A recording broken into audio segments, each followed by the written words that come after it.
There is a voice buried in an old episode of The Simpsons that belongs, unmistakably, to one of the most famous entertainers who ever lived, and for 27 years nobody outside the studio could prove it.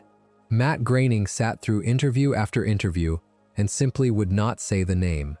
Fans built entire theories, comparing line readings frame by frame, and when the answer finally came, it arrived almost as a footnote on an Australian talk show decades after most people had stopped asking the question at all. That is where we are starting tonight, and it is only one thread in a series that has spent 36 years getting itself into trouble, sometimes in whispers and sometimes in full public view. Every banned t-shirt, every pulled episode, every pay dispute that nearly ended the whole production, every apology that somehow made things worse instead of better, we are going through all of it, in order, with as much honesty as the record allows. So get comfortable, let your eyes settle wherever they want to. We will be here a while, and if you have not subscribed yet, it really does help us keep making these. Settle in, because the first controversy on our list is also, in a strange way, the saddest one, and it starts with a phone call that Matt Groening did not believe was real. Sometime in 1991, as the story has been told many times since, Groening's office received a call from someone claiming to be Michael Jackson, asking about a guest spot on this odd little animated show that had just become the biggest thing on the new Fox network.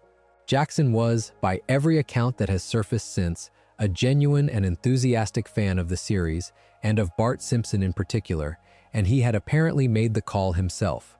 Groening did not buy it. Eventually it became clear that it really was him, and the result was an episode called Stark Raving Dad, which opened the third season on September 19, 1991, written by Jean and Mike Reiss, and directed by Rich Moore. The plot is one of the stranger premises the writers ever committed to film.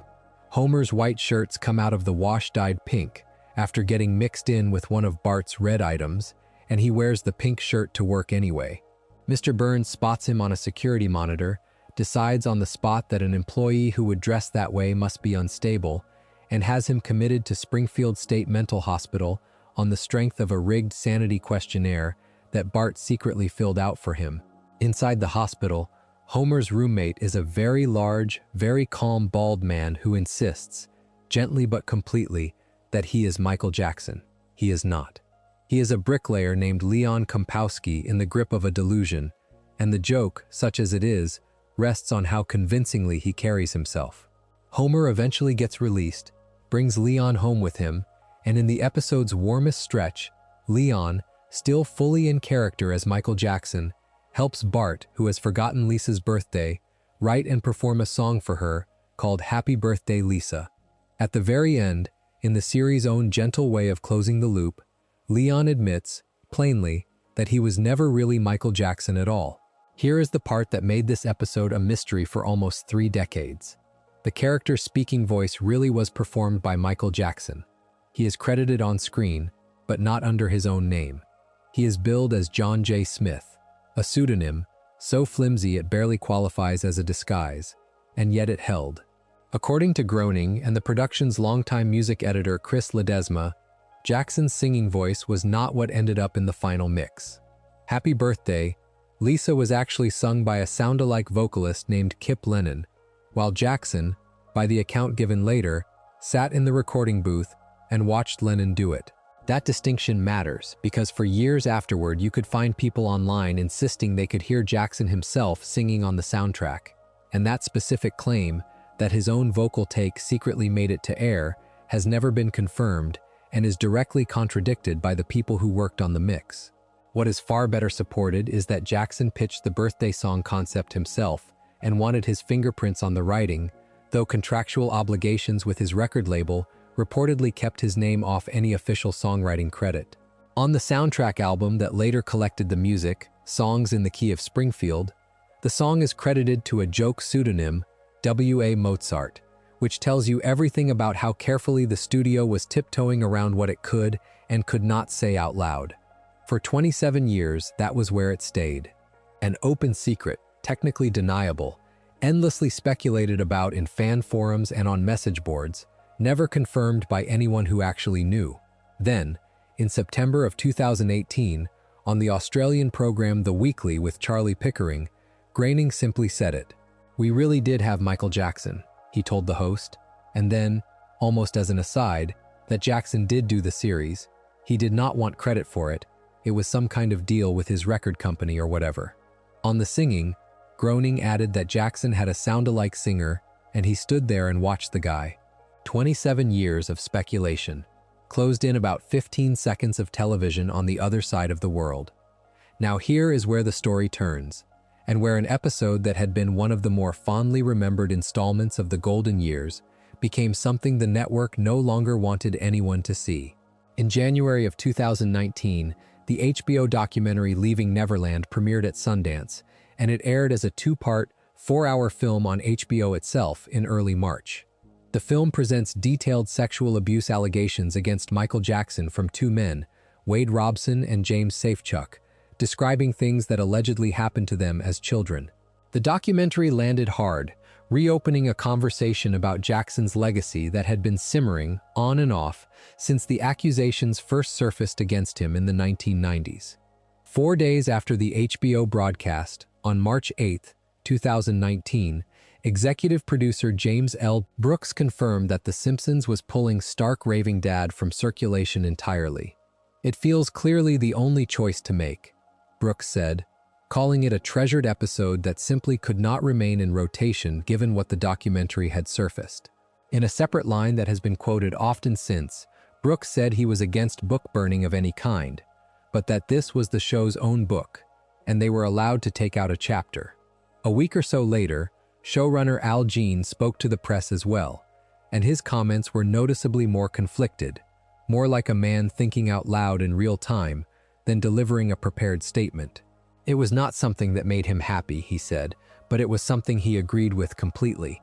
He went further, suggesting that in hindsight the episode looked as though it had been used by Jackson for something other than what the writers intended, that it was not just a comedy to him, but something used as a tool.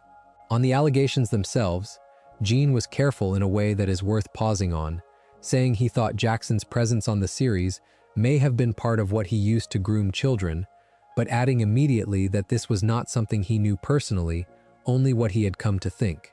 He also called Stark Raving Dad, in the same conversation, among the best things he had ever worked on creatively, while still standing behind the decision to pull it. This is the point where I think it is worth being honest about what actually happened next, because the removal was not a symbolic gesture, it was total. The episode came out of syndicated reruns. It was taken off the FXX on-demand library. It was excluded from all future Season 3 DVD and Blu-ray releases. When Disney Plus launched in November of 2019, with essentially the entire back catalog, all 30-some seasons of it, Stark Raving Dad was the one conspicuous gap, and it remains the one conspicuous gap. As far as the latest reporting shows, it is still the only episode of The Simpsons unavailable on the platform, still absent from syndication, still excluded from physical media. Al Jean has indicated he supports it staying that way, with no sign of a planned return. The reaction to the removal was not uniformly supportive, and that is worth sitting with for a moment rather than smoothing over. A meaningful part of the audience saw the decision as an overcorrection, an act of censorship applied to a piece of television that, whatever Jackson's real-life conduct turned out to be, had nothing to do with any of it on screen. Some critics made that same argument in print, framing the removal as reactive rather than necessary. Producers plainly did not agree, and given what the documentary alleged, it is not hard to understand why continuing to feature an uncredited vocal performance from Jackson in an episode built around a child's birthday became untenable for them. Here is my own take, because I think it is fair to have one. What makes this case different from a lot of the cancel culture arguments people like to reach for is that nobody is claiming the joke itself aged badly, or that some line reads differently now. The problem is entirely about who is on the soundtrack, and that is a much narrower, much more specific kind of decision than the broader culture war framing usually allows for. There is a second piece of this same story that gets folded into the Jackson conversation less often than it should, and that is the single Do the Bartman. Released in November of 1990, it came from the album The Simpsons Sing the Blues and was credited, at least in performance, to Nancy Cartwright, who of course also voices Bart himself. Behind the scenes, the credited songwriter is a producer named Brian Loren, and Jackson's involvement was limited, at least on paper, to an uncredited production and backing vocal role. In terms of pure chart success, the song was enormous outside the United States, hitting #1 in the United Kingdom for 3 weeks, and topping the charts in Australia, Ireland, where it spent 9 weeks at the top, Luxembourg, New Zealand, and Norway. It ended up the 5th best-selling single of the year in the UK. It never appeared on the American Billboard Hot 100 the way you might expect, largely because of how the chart's eligibility rules worked at the time, since the song was never given a standalone commercial release in the United States. The music video, incidentally, was directed by Brad Bird, years before he became the Oscar-winning filmmaker behind The Iron Giant and The Incredibles. One more piece of outsized talent attached to a novelty song credited to a 10-year-old cartoon boy. It is easy to forget, this far out, just how much genuine ability was funneled into what looked, from the outside, like disposable merchandise. Groening himself has claimed in later interviews, across 1996 and 1998, that Jackson actually co-wrote and co-produced the track, and that contractual restrictions tied to his Epic Records deal kept his name off the credits. The same basic explanation given for the Lisa birthday song. Brian Loren, the man who actually holds the legal songwriting credit, has pushed back on this directly and pointedly, saying in his own words that despite Groening's repeated confessions, he is the sole writer of the song. In 2015, Loren sold the full publishing rights to his catalog, a transaction the music press generally treated as reinforcing his standing as the sole legal songwriter, though of course, a sale of legal rights does not settle an informal argument about who contributed what in the room. What does seem better supported across multiple sources is that Jackson suggested the song's title, wanted his own name worked somewhere into the lyrics, and provided backing vocals, all of which fits a man who, by every account, really was a devoted fan of this cartoon family and wanted to leave his mark on it however he could. So where does that leave us? 2 pieces of Simpsons history, one confirmed decades late, and one still genuinely disputed between the people involved, both now inseparable from a documentary that arrived almost 30 years after the fact, and forced a franchise to reckon with a collaboration it had always been a little bit cagey about. What strikes me most about the whole saga is its shape, a secret that was almost totally harmless for 27 years, existing as trivia, as a fun mystery for obsessive fans to argue about on forums, and then becoming, almost overnight, the reason a beloved episode had to be erased from the record. The joke was never the problem. The context around it changed completely, and the production rewrote its own history in response. That tension between what a piece of media meant when it was made and what it comes to mean later is going to come up again and again tonight, because it turns out to be the engine behind nearly every story on this list. Wind the clock back a little further, to 1990, and you find a controversy that had nothing to do with any specific episode at all. It was about a t-shirt. By the middle of that year, roughly 15 million shirts printed with Bart Simpson's face and one of his catchphrases had sold across the country, and a handful of those slogans became, briefly, a genuine flashpoint in American schools. The big offender read, "Underachiever," and "Proud of it, man," with "Don't have a cow," "Man" reportedly the single top seller, and "Eat my shorts" close behind. These were not obscure garments. They were on every school bus and every playground, and a surprising number of administrators decided they represented a real problem. Specific bans are documented at a handful of schools, and they are worth naming, because this part of the story tends to get flattened into a vague myth of the whole country panicking at once, when really it was a patchwork of individual principals making individual calls. Lutz Elementary in Fremont, Ohio banned the shirts in April of 1990, with the principal, William Crumnow, telling reporters that to be proud of being an incompetent is a contradiction of what we stand for. Memorial Junior High in Lansing, Michigan, banned them under a different principal. Burnham Elementary in Illinois banned them under its superintendent. Brookwood Junior High, also in Illinois, did not go as far as an outright ban but required any student caught wearing one to call a parent for a change of clothes, which, if you think about it, is its own small, strange indignity for a garment that just says a cartoon child's catchphrase. Beyond those documented cases, there were looser, less precisely sourced reports of similar bans spreading into Florida, California, and Washington. Some schools split the difference and simply required students to wear the shirts inside out. JCPenney, for its part, pulled the underachiever shirt from its children's sizing by that summer. The garment has since found its way into the Smithsonian's collection, which is its own quiet punchline on the whole affair. Groening's own response to all this was characteristically dry. He called the ban silly and pointed out, reasonably, that the word underachiever appeared in quotation marks on the shirt precisely because it was Bart's own sarcastic self-description, a joke about how the adults in his life saw him, not a sincere manifesto. That distinction, a cartoon character mocking the label put on him rather than embracing it at face value, seems to have been lost on a fair number of the adults doing the banning, which tells you something about how literally people were willing to read a show that was, from its very first season, built almost entirely out of irony. This is also the moment the series picked up its most famous celebrity critic, and it came from about as high up the ladder as criticism can come.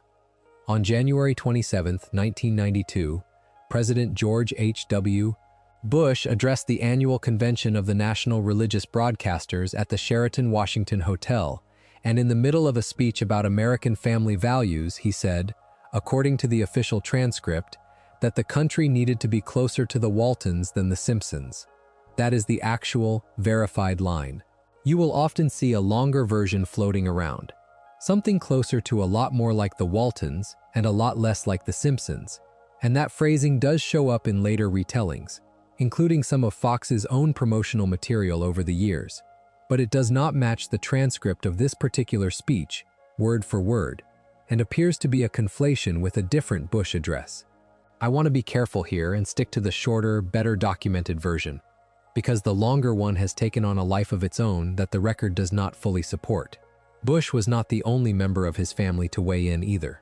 2 years earlier, in October of 1990, Barbara Bush gave an interview to People magazine and described the show in full as the dumbest thing she had ever seen, but a family thing, and she guessed it was clean. That second half almost never gets repeated, probably because the dumbest thing she had ever seen makes for a cleaner headline on its own, but the fuller quote is actually a little more forgiving than the fragment everyone remembers, conceding that whatever else it was, this was at least something wholesome to watch as a family. Here is where the story does something almost nobody expects. The writing staff, led by producer James L. Brooks, actually drafted a reply, signed as though it came from Marge Simpson herself, dated September 28, 1990. The letter was sent privately to the First Lady's office. It was not published anywhere, not run in TV Guide as you sometimes hear claimed, just a genuine, if slightly absurd, piece of correspondence between a cartoon mother and the actual First Lady of the United States. And Barbara Bush wrote back, her real reply exists, and it is warmer and funnier than you would expect from someone who had just called the series dumb in a national magazine. How kind of you to write, she wrote. I am glad you spoke your mind. I foolishly did not know you had one. In a postscript, she called Homer a handsome fella, and closed by asking forgiveness for a loose tongue, signing off warmly. Neither letter saw daylight for nearly 3 decades. It was not until April of 2018 that Al Jean shared photographs of both letters on social media, and only then did the exchange become public knowledge, generating a fresh round of press coverage almost 30 years after it was written. I have to say, out of everything in this chapter, this is the detail that surprises me the most. Not that a sitting president's wife criticized a cartoon, that part is almost expected given the era, but that somewhere in a box or a drawer for 28 years sat a remarkably charming, unexpectedly funny piece of correspondence between the Bush White House and the Simpsons writers' room, and nobody thought to make anything of it until a tweet surfaced it by accident of timing. It reframes the whole moral panic slightly, does it not, when you learn that behind the public sparring, there was apparently real warmth and a shared sense of humor about the whole thing. The show did not just take these hits quietly either. It answered Bush directly and fast. 3 days after his speech, on January 30th, 1992, Fox aired a rerun of Stark Raving Dad, the very episode from our first chapter, with a brand new cold open tacked onto the front to respond. In the sketch, the Simpson family sits down to watch Bush's speech on television, and Bart turns to the room and says, more or less, that the family is just like the Waltons. They are praying for an end to the Depression too. A joke that only works if you remember the Waltons was set during the Great Depression, while the country in early 1992 was in the middle of a real, if smaller, recession. It is a sharp little joke, landed fast, aimed straight back at the man who had thrown the first punch, and Jean has resurfaced the clip publicly more than once over the years, clearly still proud of how quickly the room turned it around. Underneath all of this sat a broader, less organized current of criticism about Bart specifically being a bad influence on children.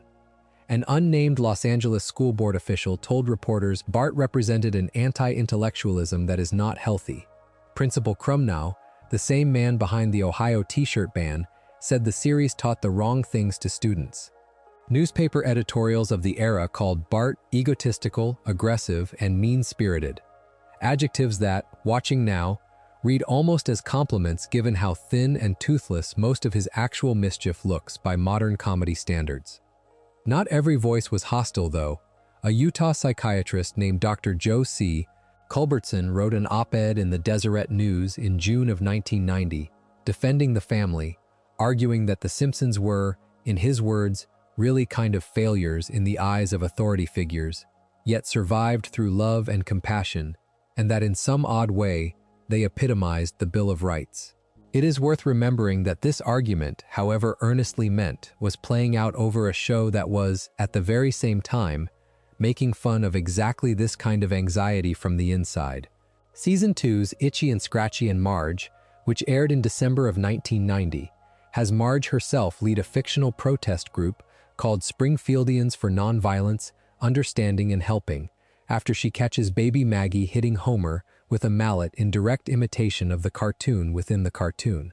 The writers were already satirizing the exact moral panic they were living through in real time, which is either a remarkably confident thing to do or a slightly reckless one, depending on how charitable you feel toward network television in 1990. Let me clear up 2 persistent myths while we are in this era, because they get repeated constantly and neither one holds up. The first is the idea that the American Family Association, the advertiser pressure group headed by Donald Wildman, organized some kind of boycott campaign against Simpsons sponsors in this period.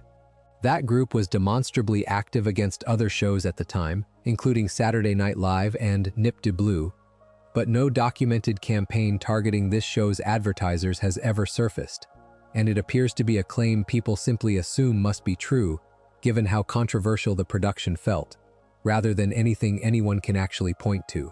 The second myth is bigger and stranger. The claim that Nestle pulled its sponsorship over a joke in a 2002 episode mocking Butterfinger. Jean addressed this directly on a DVD commentary years later, and the actual timeline runs the opposite direction. The Nestle sponsorship deal had already ended before that joke was ever written, which is precisely why the writers felt free to take the shot in the first place, and Nestle actually returned as a sponsor a few years afterward. Cause and effect, in other words, got completely reversed somewhere along the way, and the reversed version is the one that stuck. What strikes me most about this whole period, looking back at it now, is how much of the outrage was really outrage at a delivery mechanism rather than at any specific content. Nobody quoted in the coverage points to a particular joke and explains what was dangerous about it. It is always the shirt, the attitude, the general vibe of a boy who talks back and does not get punished enough for it. That is a very different kind of controversy than the ones later chapters will cover, where specific episodes, specific lines, specific creative choices draw specific, targeted criticism. In 1990, the show itself was the controversy, in the abstract, before most of its critics had probably watched more than a handful of episodes. Move away from the culture war entirely for a moment, because the next chapter has nothing to do with content and everything to do with money, and it is, in its own way, the closest this show ever came to simply not existing anymore. 6 actors have carried the 6 lead voices of this family for the entire run.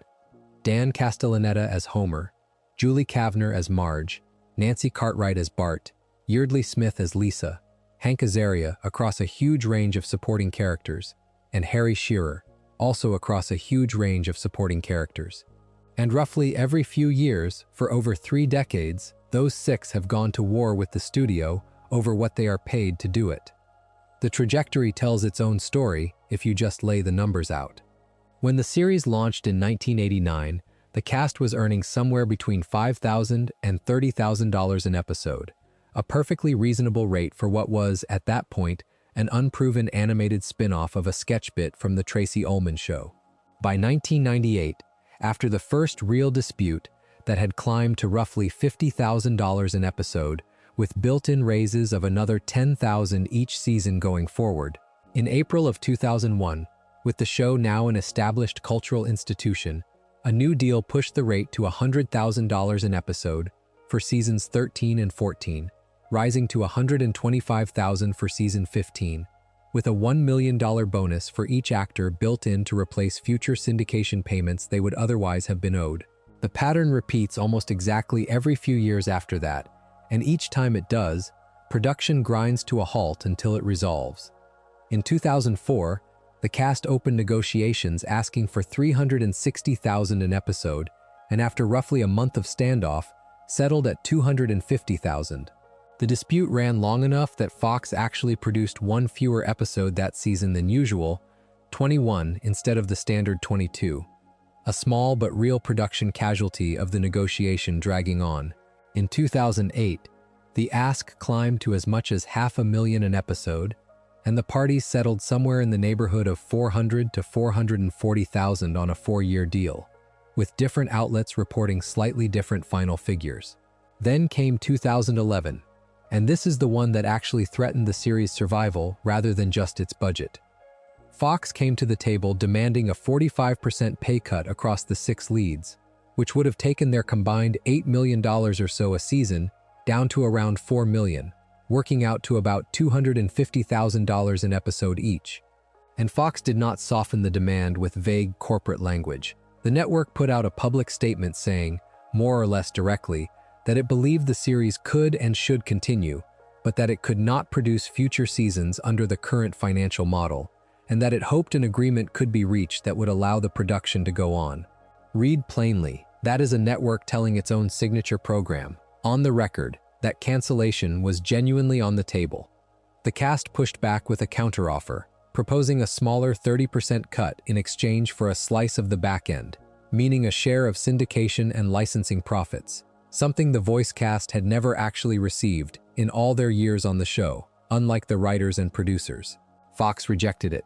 Harry Shearer, separately and on his own, reportedly went even further, offering to take a cut of up to 70% if it came bundled with back-end participation.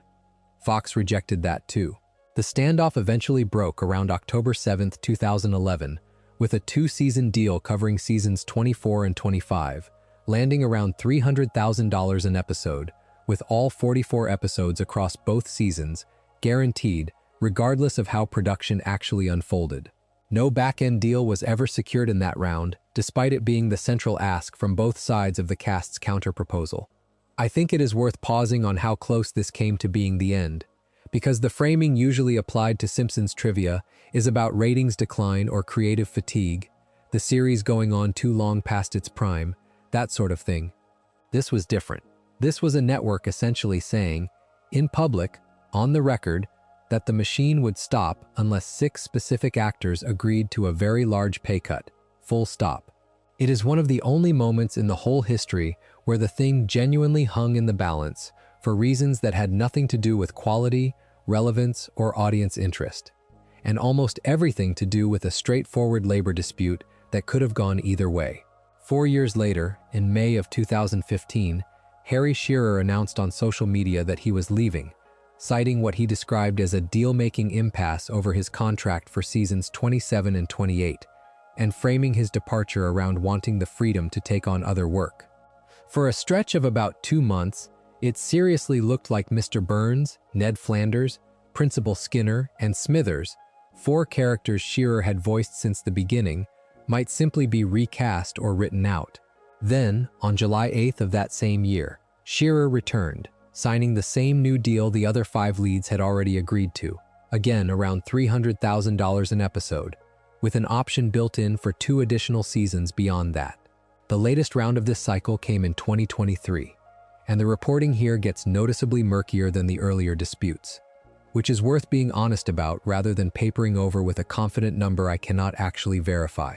Some accounts suggest the cast was willing to accept a reduction from a baseline somewhere around $400,000 an episode, though that figure sits awkwardly against other reporting that pegs the rate after 2015 closer to $300,000, and the exact terms of whatever was ultimately agreed for the current run have not been confirmed in detail anywhere I could find.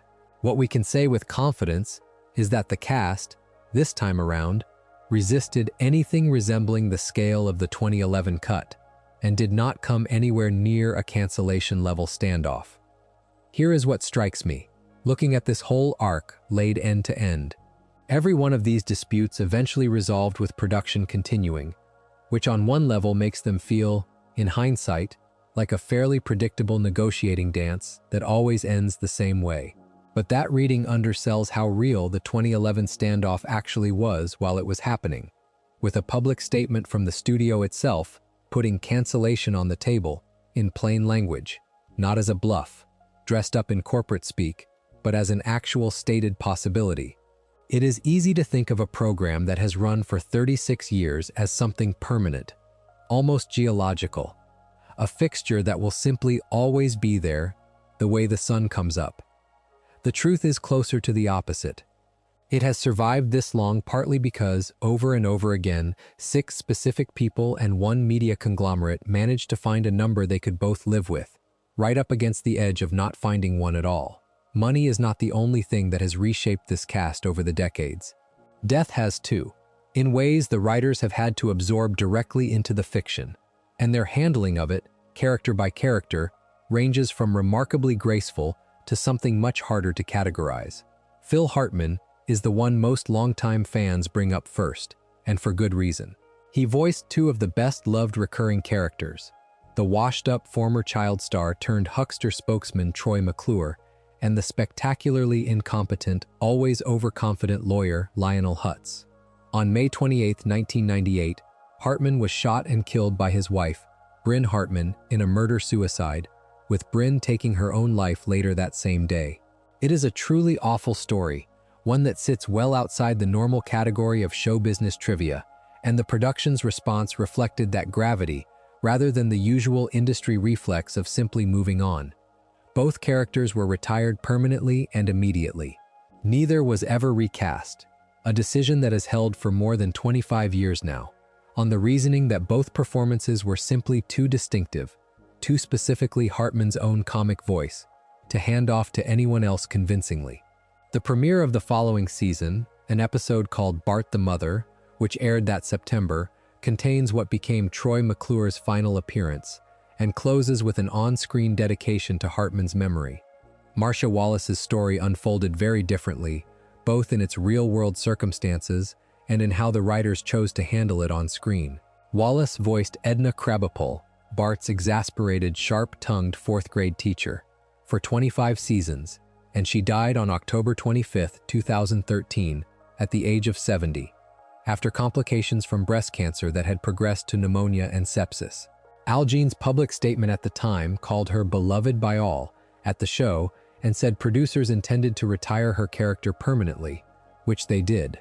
What I find unusually thoughtful about how they went about it is the restraint. There was no on-screen death scene for Edna, no stated cause of death within the fiction, nothing that would have required the writers to invent a fictional ending for a real woman's very real illness. The dedication episode, 4 Regrettings and a Funeral, aired that November with a quietly altered chalkboard gag reading, "We'll really miss you, Mrs. K," and a closing card in her memory. Edna's actual fate inside the universe was left almost entirely implied rather than depicted.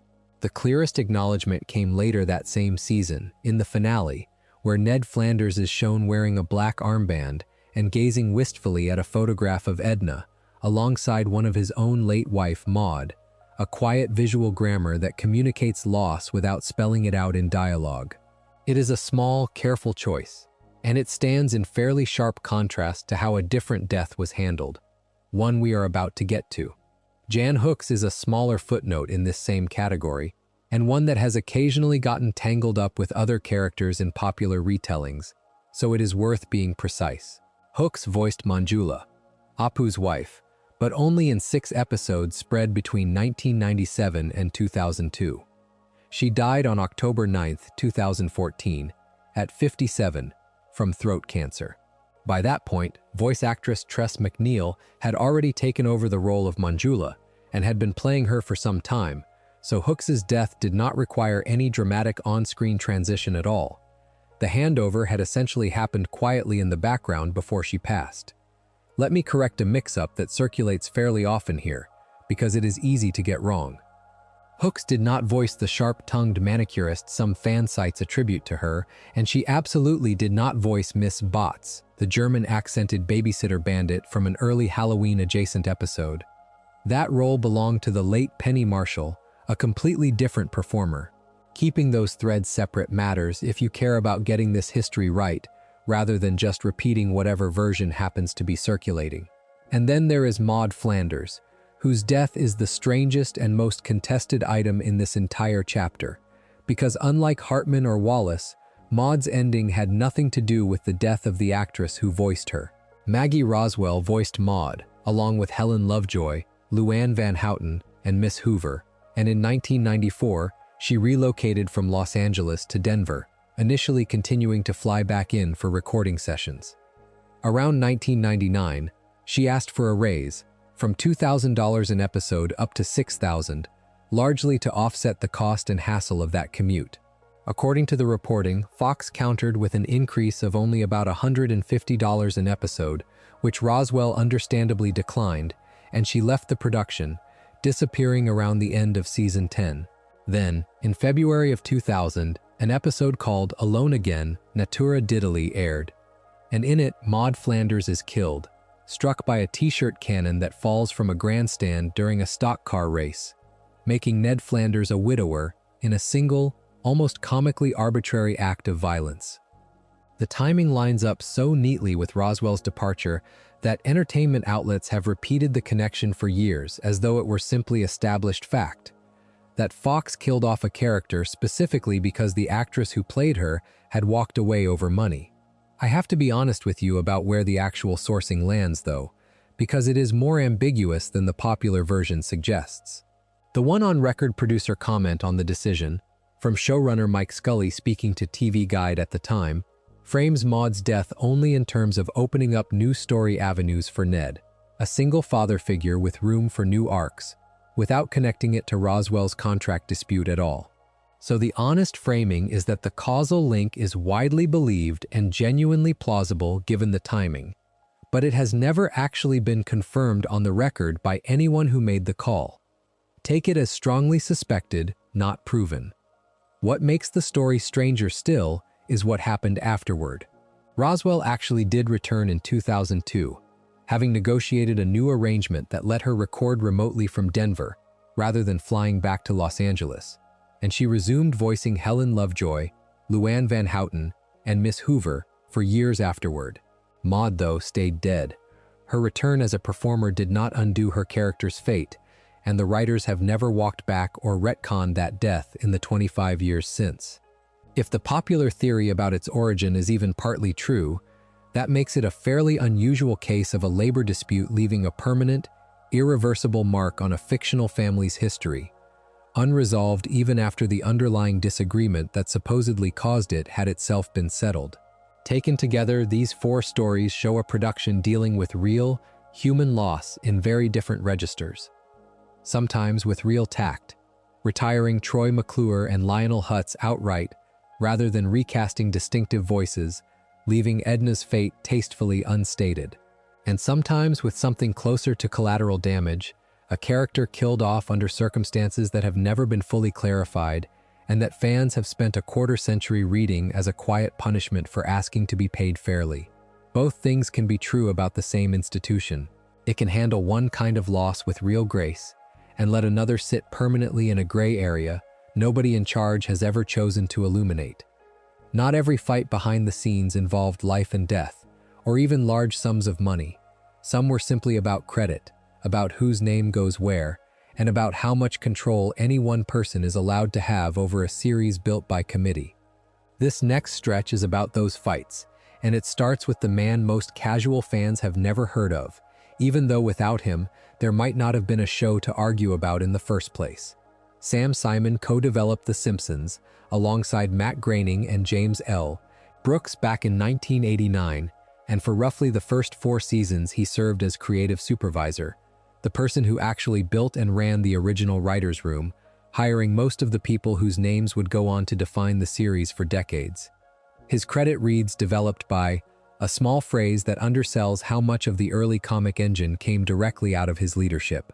He left in 1993, after handing showrunning duties to Jean and Mike Reiss, and the departure is usually described in the press as creative differences, the standard, faintly evasive phrase every industry reaches for when it does not want to get specific. Simon himself was more candid about it later, saying plainly that the split was mostly about money and burnout, and that, in his words, any show he had ever worked on turned him into a monster. Before he walked away, though, he negotiated something remarkable, an ongoing executive producer credit and a share of the back-end profits, syndication, home media, merchandising, that would keep paying him indefinitely. The exact percentage was never made public, but by most estimates it worked out to somewhere in the range of $20 to $30 million a year, for decades, off a show he had not actively worked on in years.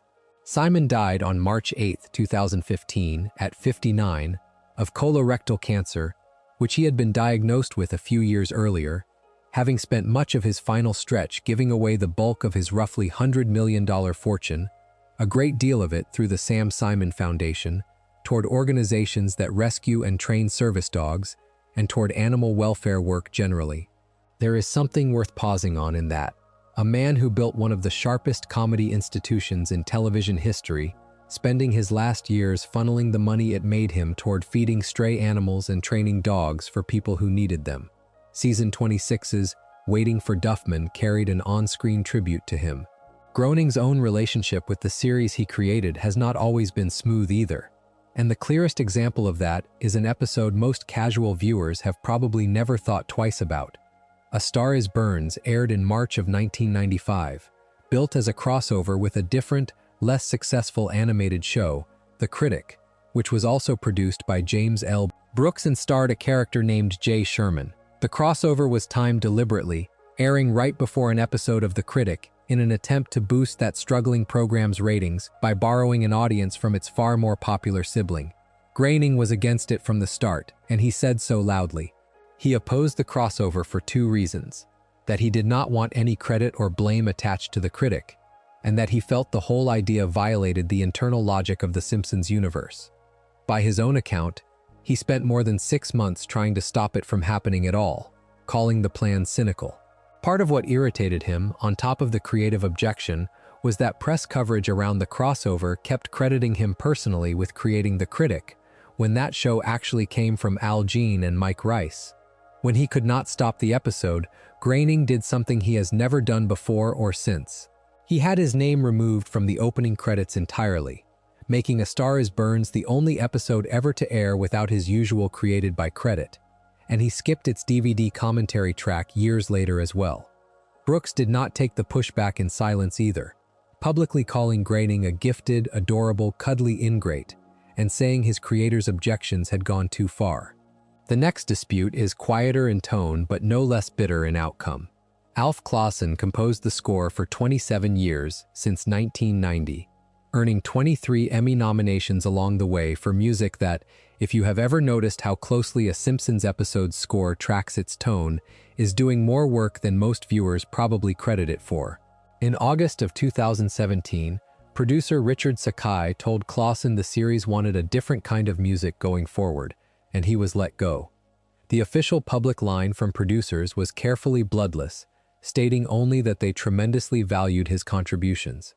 What has come out since suggests a more specific set of reasons.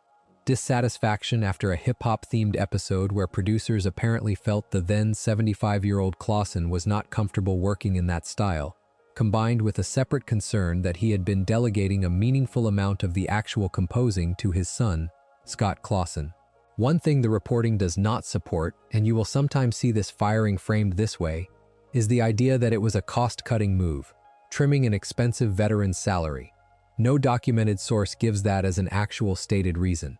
The reasons on the record are about musical style and about who was really doing the composing, not about money. Clausen did not let the matter rest there.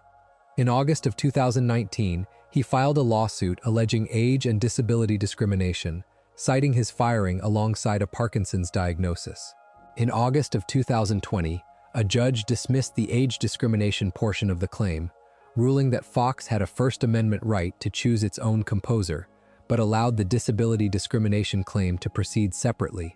The case dragged on until January of 2022, when Clausen's attorney dropped the appeal, reportedly because the appellate judges seemed likely to rule against him, and continuing to fight risked exposing him to Fox's own legal fees on top of whatever he had already spent. There is a stranger, more private kind of dispute buried in the writing history too, one that involves the single most prolific writer the series has ever had. John Swartzwelder wrote 59 full episodes, more than any other individual by a wide margin, working on the production from 1989 through 2003, and later contributing to the 2007 Simpsons movie as well. He is famously, almost comically private, rarely photographed, essentially never interviewed, and he never once recorded a DVD commentary track in all those years. For a long time, the accepted legend about him, repeated by Groening himself on a Season 8 DVD commentary, was that Swartzwelder wrote from a booth at his favorite diner, and that when California passed its indoor smoking ban, he simply bought the booth outright and had it installed in his own home so he could keep smoking while he worked. It is a wonderful, very specific anecdote, the kind that gets repeated at conventions and in listicles for years. Except Swartzwelder himself, in his only ever interview, given to The New Yorker in 2021, directly contradicted it. He said he had actually negotiated his contract to work from home for reasons that had nothing to do with smoking, and that the booth he bought was a new one, not the diner's original. Two versions of the same story, one from the production's most famous mythmaker, one from the source himself, decades apart, and they do not agree. I do not think there is any way to fully resolve that gap, and honestly, it feels fitting for a writer this private that even his own legend comes with a footnote correcting it. Two more disputes round out this chapter, both involving people outside the writer's room entirely. Frank Severo, an actor who played a minor mobster in Goodfellas, sued Fox Television Studios in 2014 for $250 million, claiming that Louis, a recurring Simpsons mob character who first appeared in 1991, was an unauthorized caricature of him specifically. A trial court struck the claim under California's anti-slap statute in 2015, and the Court of Appeal affirmed that dismissal in February of 2018, ruling that Louis amounted to significant transformative content, a parody of a broad mobster archetype rather than a specific depiction of Severo himself. And in 2021, the musician Morrissey publicly objected to a season 32 character named Quillaby, a gloomy 1980s British indie frontman, voiced by Benedict Cumberbatch, that plenty of viewers read as a fairly direct parody of him. Morrissey called the whole thing, in his own words, obviously a taunting lawsuit, but one that requires more funding than he could possibly muster, a line that reads as him seriously considering legal action while also admitting he probably was not going to pursue it. No lawsuit was ever actually filed. What ties this chapter together, I think, is how differently power got distributed across these disputes. Sam Simon walked away with a deal so generous it paid him for the rest of his life. Groening, the show's own creator, could not stop a crossover he hated and had to settle for removing his name in protest. Alf Clausen fought for years in court and ultimately lost. Swartzwelder simply vanished from public view so completely that even the mythology about him turned out to be slightly wrong. And two outside parties who felt wronged, Severo and Morrissey, ran into the same wall in different ways. one through the courts and one through a joke about a lawsuit he never got around to filing. A series this large accumulates grievances the way anything this large does, and not everyone who has a grievance ends up with the same leverage to do something about it. Let us turn to the content itself for a while, because some of the more interesting controversies this series has generated were not about money or credit at all. They were about how it chose to depict faith and sexuality on screen, and the record here is a lot more complicated and honestly a lot more admirable in places than the series' reputation for irreverence might suggest. Start with religion, because the writers tackled it directly and early, in an episode that never actually became controversial at all, which is itself worth noting given how carefully we have had to hedge almost everything else tonight. Homer the Heretic aired in October of 1992, written by George Meyer, himself a lapsed Catholic, reportedly chosen for the assignment precisely because of his own familiarity with skipping church. In it, Homer decides one Sunday that he would simply rather stay home, discovers he loves it, and spends the rest of the episode articulating, with surprising sincerity for a character built almost entirely around incompetence, some of the sharpest arguments against mandatory religious attendance the series ever aired.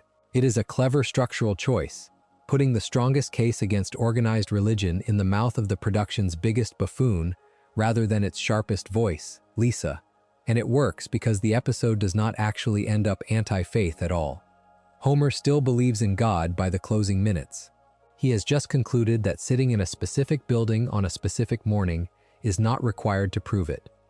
Critics at the time and since have praised it for threading a remarkably difficult needle, treating both devotion and skepticism with some respect, and there is no record of any organized backlash or boycott tied to it.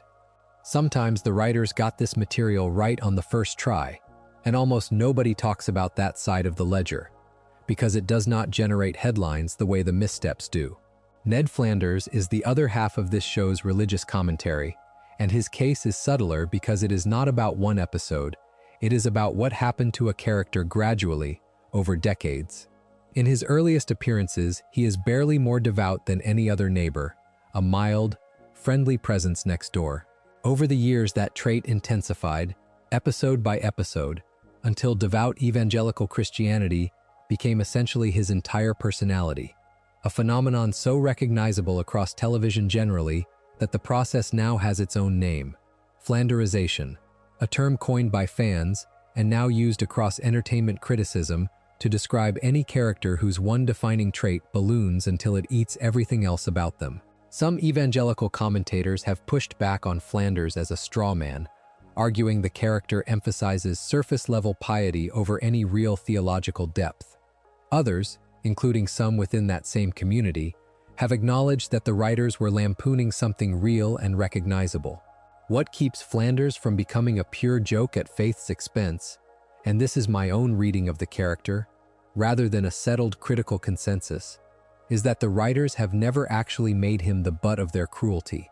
He is mocked for his rigidity constantly, but he is also, fairly consistently across 36 years, written as the most reliably decent person in Springfield, the neighbor who actually shows up, which is a strange kind of tribute to bury inside decades of gentle ridicule. Sexuality is where this chapter gets a good deal harder to summarize cleanly, because the track record swings between episodes praised as ahead of their time and at least one that was received as a step backward, wrapped in the language of progress. Homer's Phobia aired in February of 1997, directed by Mike B. Anderson and written by Ron Hoggy, and it is still, by a wide margin, the series' most celebrated engagement with this subject. Filmmaker John Waters guest voices an antiques dealer named John, who over the course of the episode is revealed to be gay, prompting Homer to spiral into a series of increasingly desperate, increasingly absurd attempts to make sure Bart does not become gay by association, including a bizarre outing to a steel mill that turns out to secretly be a gay bar, and later a deer hunting trip. The satire's target is never John, who is written throughout as reasonable, likable, and ultimately the one who saves the family from a dangerous reindeer attack during Homer's misguided hunting trip.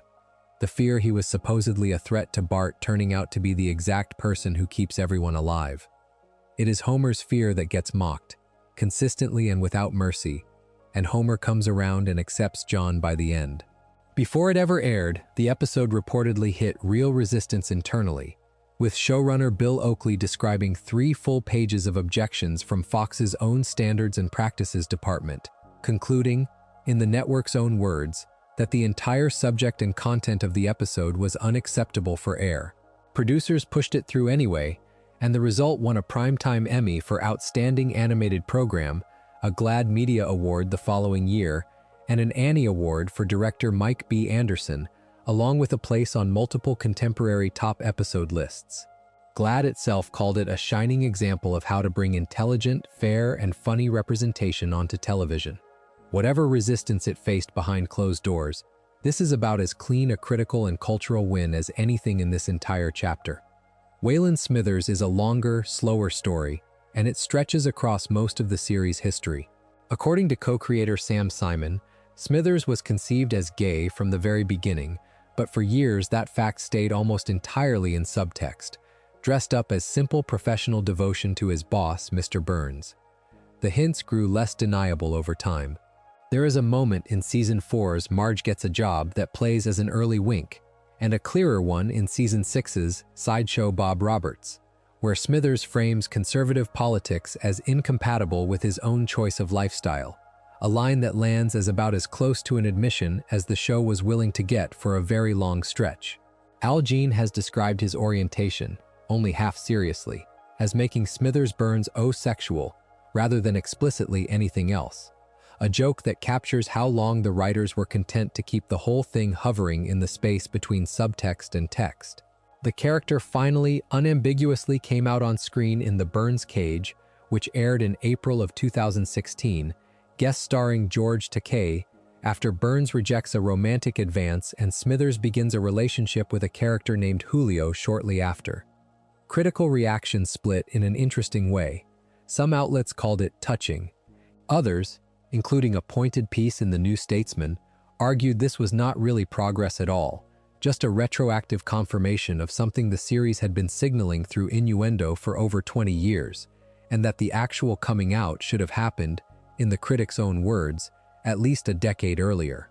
I find that criticism fair, honestly. There is a real difference between building a character's identity into the story from day one and finally saying the quiet part out loud, after 2 decades of getting credit for subtext alone. Patty Bouvier's story moves faster and lands in messier territory. In February of 2005, an episode called There's Something About Marrying aired, built around Springfield legalizing same-sex marriage as a tourism gimmick, with Homer becoming an online ordained minister to cash in on officiating the ceremonies.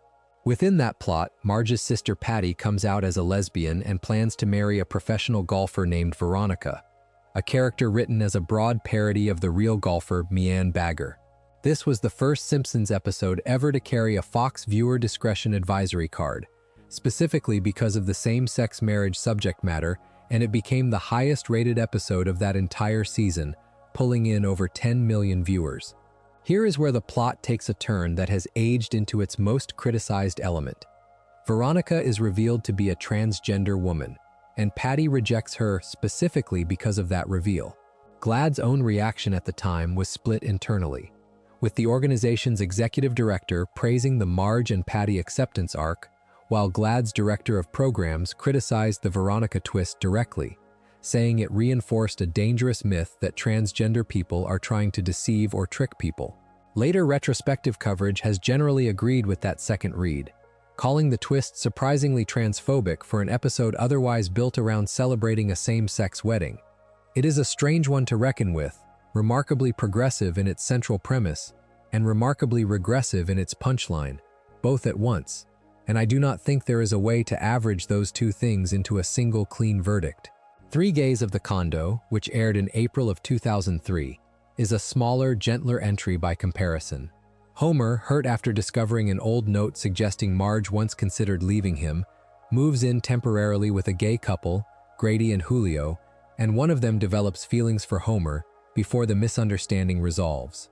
It won a Primetime Emmy for Outstanding Animated Program, and the writer took home an Annie Award, and critical reaction split mostly along the usual lines of whether the Homer and Marge separation device a plot the writers had leaned on before, felt fresh or overused this time around, rather than anything to do with how the gay characters themselves were written, which is itself a quiet marker of how far the depiction had normalized by that point in the run. Put next to each other, these episodes chart a strange, uneven curve. The writers could produce something as clean and celebrated as Homer's Phobia in 1997, fight their own network standards department to get it on air, and win an armful of awards for the effort. And they could also, in the very same subject area almost a decade later, land on a punchline that a fair number of critics, including people at GLAAD itself, read as actively harmful. There is not a tidy arc of steady progress here. It moves forward, it stumbles, sometimes within the same 22 minutes. Not every controversy on this list came from the outside world reacting to the production. Some of the loudest arguments were started entirely by the fans, aimed at the series itself, over choices the writers made about their own characters and their own legacy. This next stretch is about the backlash the show brought down on its own head. Nothing captures that better than a single episode from September of 1997, one a meaningful chunk of the fandom still treats as a kind of original sin. The Principal and the Pauper, written by Ken Keeler, reveals that Principal Seymour Skinner, a character the series had spent 8 full seasons building a very specific, fussy, mother-dominated personality around, is not actually named Seymour Skinner at all. He is Armin Tamzarian, a Vietnam veteran who assumed his platoon sergeant's identity after believing the real Seymour Skinner had died in combat. The actual Skinner, voiced in a guest appearance by Martin Sheen, shows up in Springfield to reclaim his name, and by the episode's end, a judge decrees that everything will simply go back to the way it was before, and that nobody in Springfield will ever mention any of it again, under threat of torture, a joke about the show erasing its own continuity in real time. Let me correct something you will see repeated constantly online. That a character actually says the words, "This is the worst episode ever," somewhere inside the episode. That line does not exist in the actual script. What you are hearing echoed is retroactive fan and critic framing that got attached to the episode so many times over the years that people now misremember it as something a character said on screen. The backlash to this reveal was immediate and has not really faded in the nearly 3 decades since. It gets cited constantly, in outlets ranging from The Guardian to entire books about the production's cultural footprint, as the specific point a lot of longtime viewers mark as the beginning of the decline. And here is the part I find most interesting about it. The writer and the creator disagree with each other, on the record, and neither one has backed down. Ken Keeler has defended the script repeatedly, including on DVD commentary, arguing it is one of his best pieces of writing, precisely because the episode is about a community of people who like things just the way they are, getting furious when reality refuses to match their expectations, and that the backlash itself proved his point.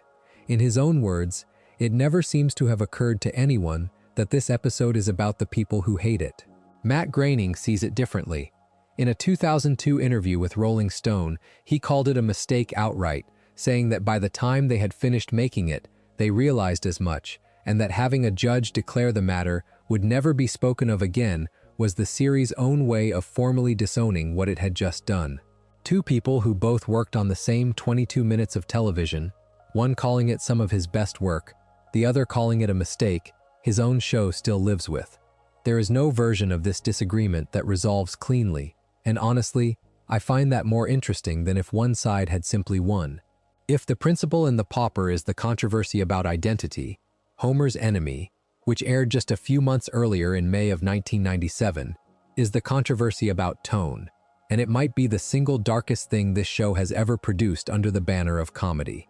Directed by Jim Reardon and written by John Swartzwelder from a Bill Oakley pitch, the episode introduces Frank Grimes, a new hire at the power plant who has lived a hard, unlucky life, and who becomes increasingly, then completely, unglued watching Homer stumble through an existence of total incompetence and totally undeserved reward.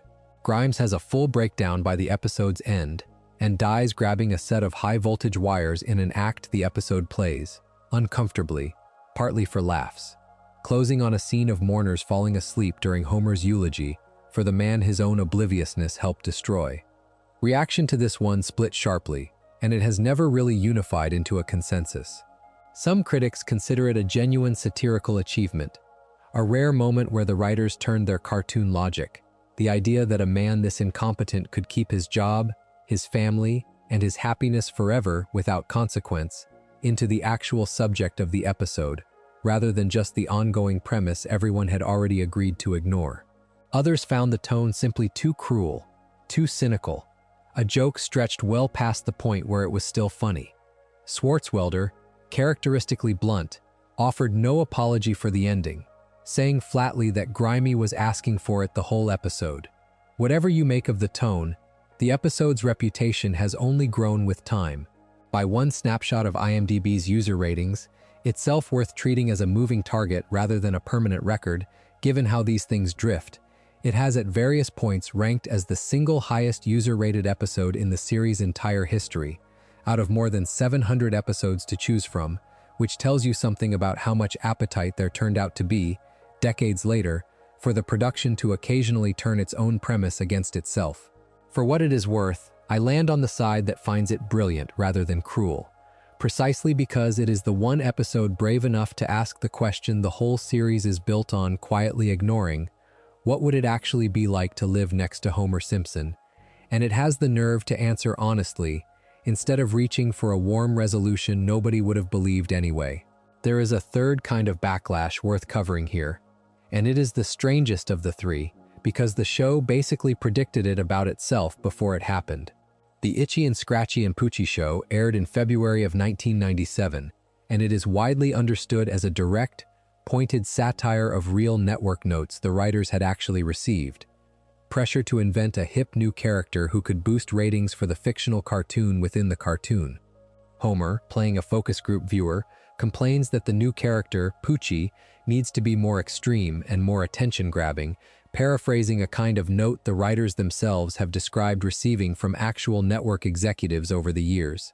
Poochie gets killed off within the same episode, with an on-screen title card explaining that he died on the way back to his home planet, immediately after telling the other characters he had to go because his planet needed him, a joke so self-aware about the disposability of forced new characters that it has become genuine television criticism shorthand in its own right. That kind of self-awareness did not stop a real decline narrative from forming a few years later, and it has stuck around ever since.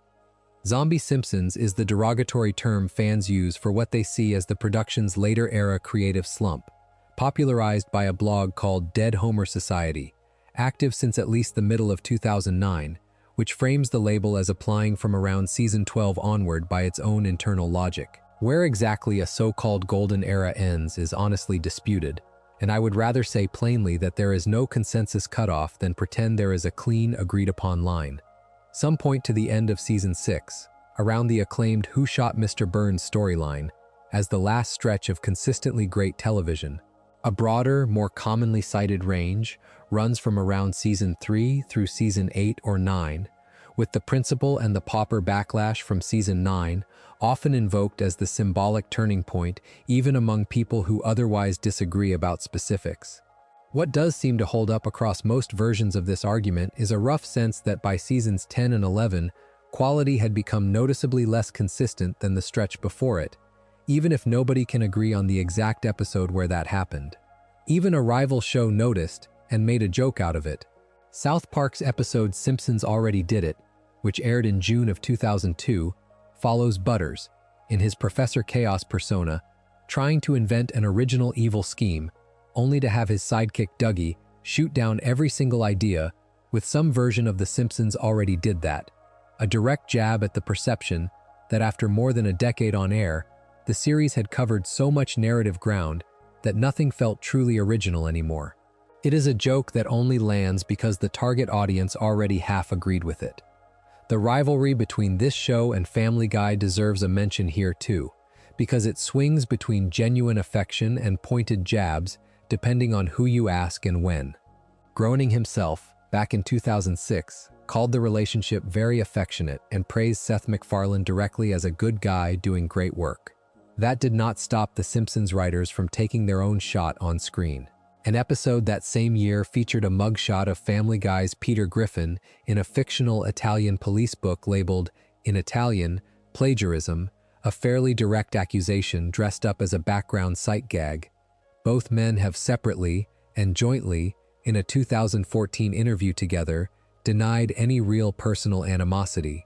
The crossover that eventually brought the two shows together, The Simpsons Guy, aired as a Family Guy season premiere in 2014, and it is worth being precise that this is technically a Family Guy episode, not a Simpsons one, airing under that show's own banner. Reception was largely negative, with the AV Club naming it the worst crossover of that entire year, criticizing it as overly reliant on pure fan service rather than actual jokes. The episode also contained a rape joke that drew real backlash, prompting Tim Winter, president of the Parents Television Council, to write directly to Fox, to MacFarlane, and to Groening, asking for its removal. He never received a response. What I take away from this whole chapter, more than any single episode, is how much of the controversy that actually sticks has nothing to do with outside pressure at all. Bush never made anyone reconsider the show's direction. Fox's standards department eventually got overruled. But an audience that had spent a decade falling in love with a very specific version of Principal Skinner, or a very specific comic rhythm to how Homer's incompetence gets rewarded rather than punished, turned out to be the harshest critic this production ever had to answer to, and unlike a network executive or a senator, that audience never really goes away.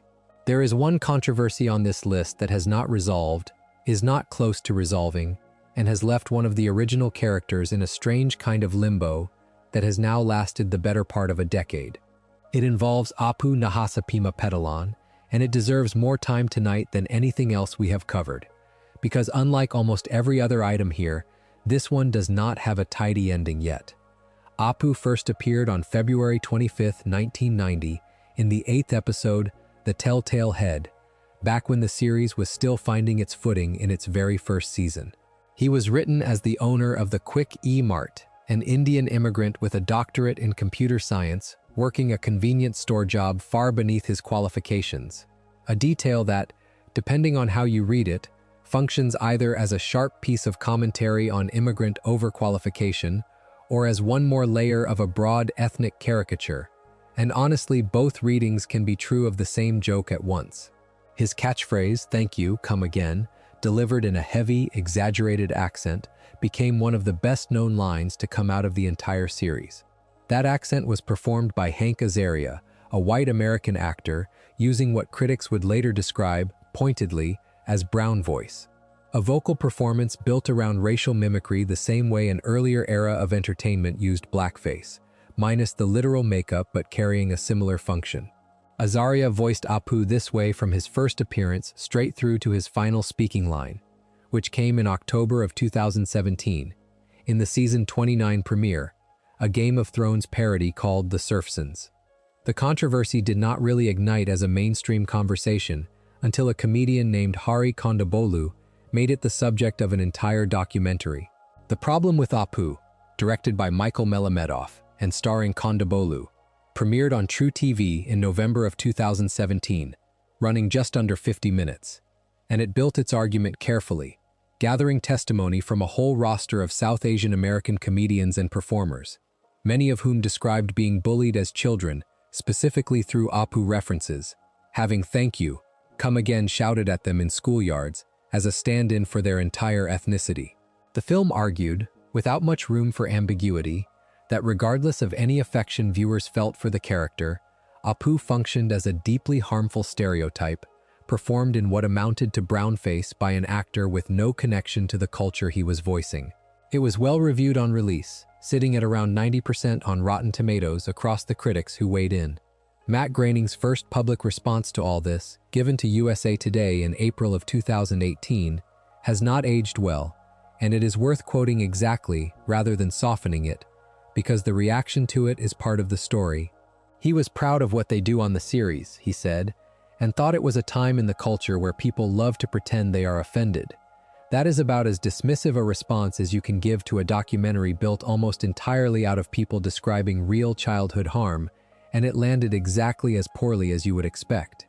Then, later that spring, the writers tried to respond to the criticism directly, inside an actual episode, and what happened next is widely regarded, even now, as one of the worst self-inflicted wounds in the series' entire history. The episode, No Good Read Goes Unpunished, contains a scene where Marge tries to read Lisa a beloved book from her own childhood, only to discover she has to heavily sanitize it for modern sensibilities as she goes.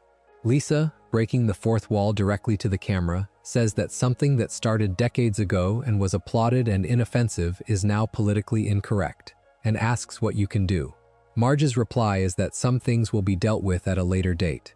In the background of that exact shot sits a framed photograph of Apu, never named directly, never addressed head-on, just present in the frame as an implied acknowledgement of the elephant in the room. The response to this was severe, and about as close to unanimous as criticism of this show has ever gotten. Outlets called it tone-deaf, one publication describing it in almost exactly those words, another going further and calling it a direct insult aimed squarely at the South Asian American community the original documentary had centered. Kompowsky himself responded, saying that his film had been meant as an entry point into a much larger conversation about how marginalized groups get represented on screen, and that this reply episode felt, in his words, like a punch to the gut. Sending a fictional mother and daughter to lecture the audience about political correctness, using a device that had the production essentially talking down to the very criticism it was supposedly engaging with, turned out to be about the worst possible way to handle the moment. And the writers seem to have eventually agreed, because nothing quite like it was ever attempted again.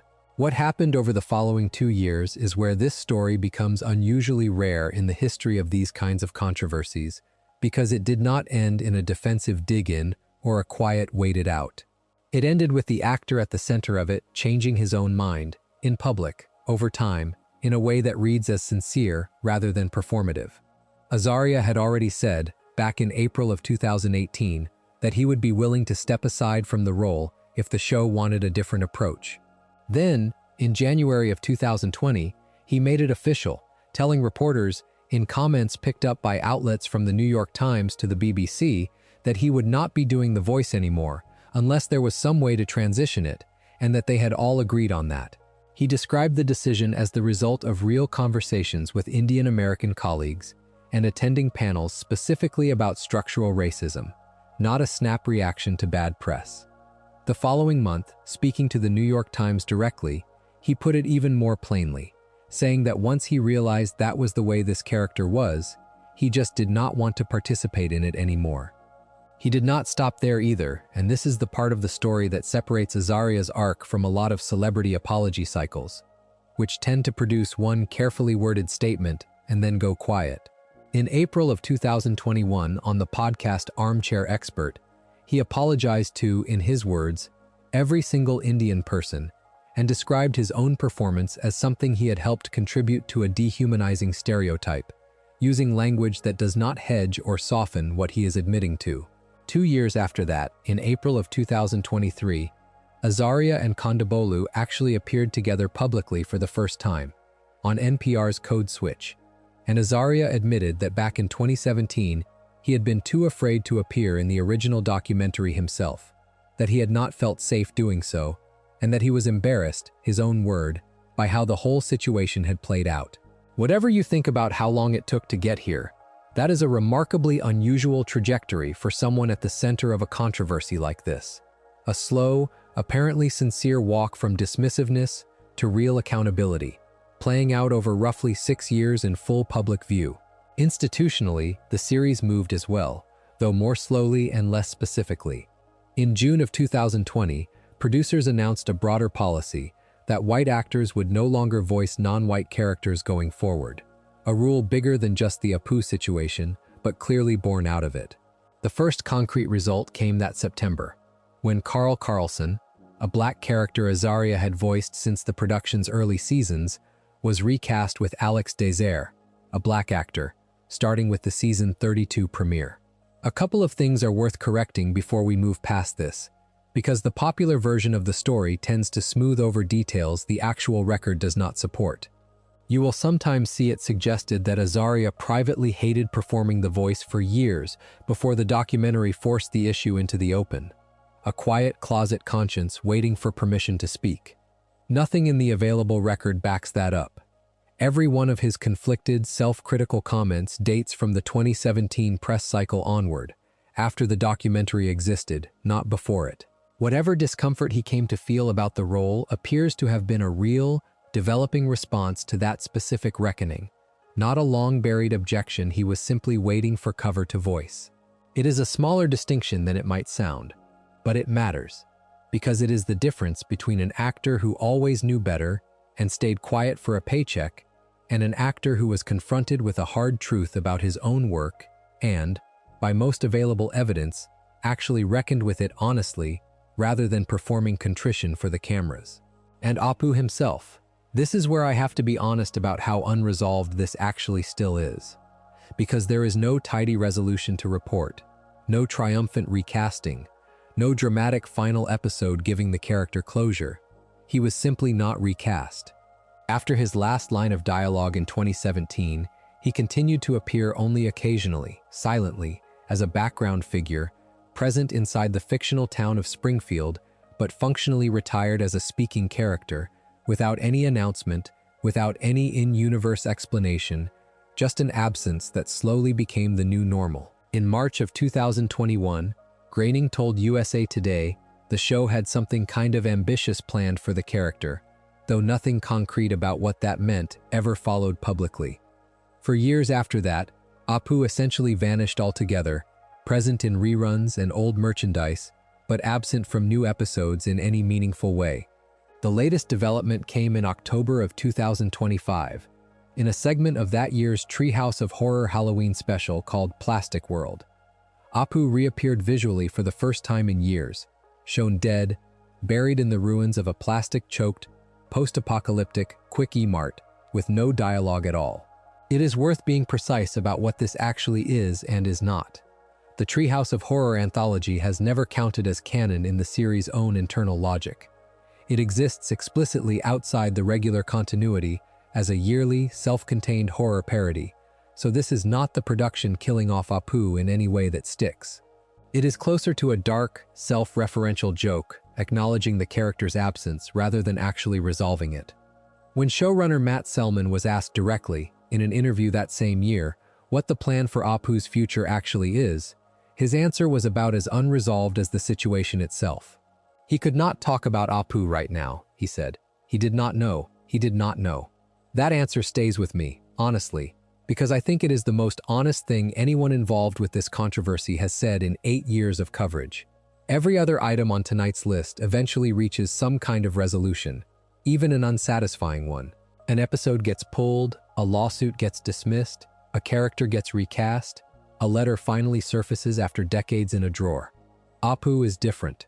The actor gave a real, sustained, apparently sincere reckoning with his own role in the harm the character caused.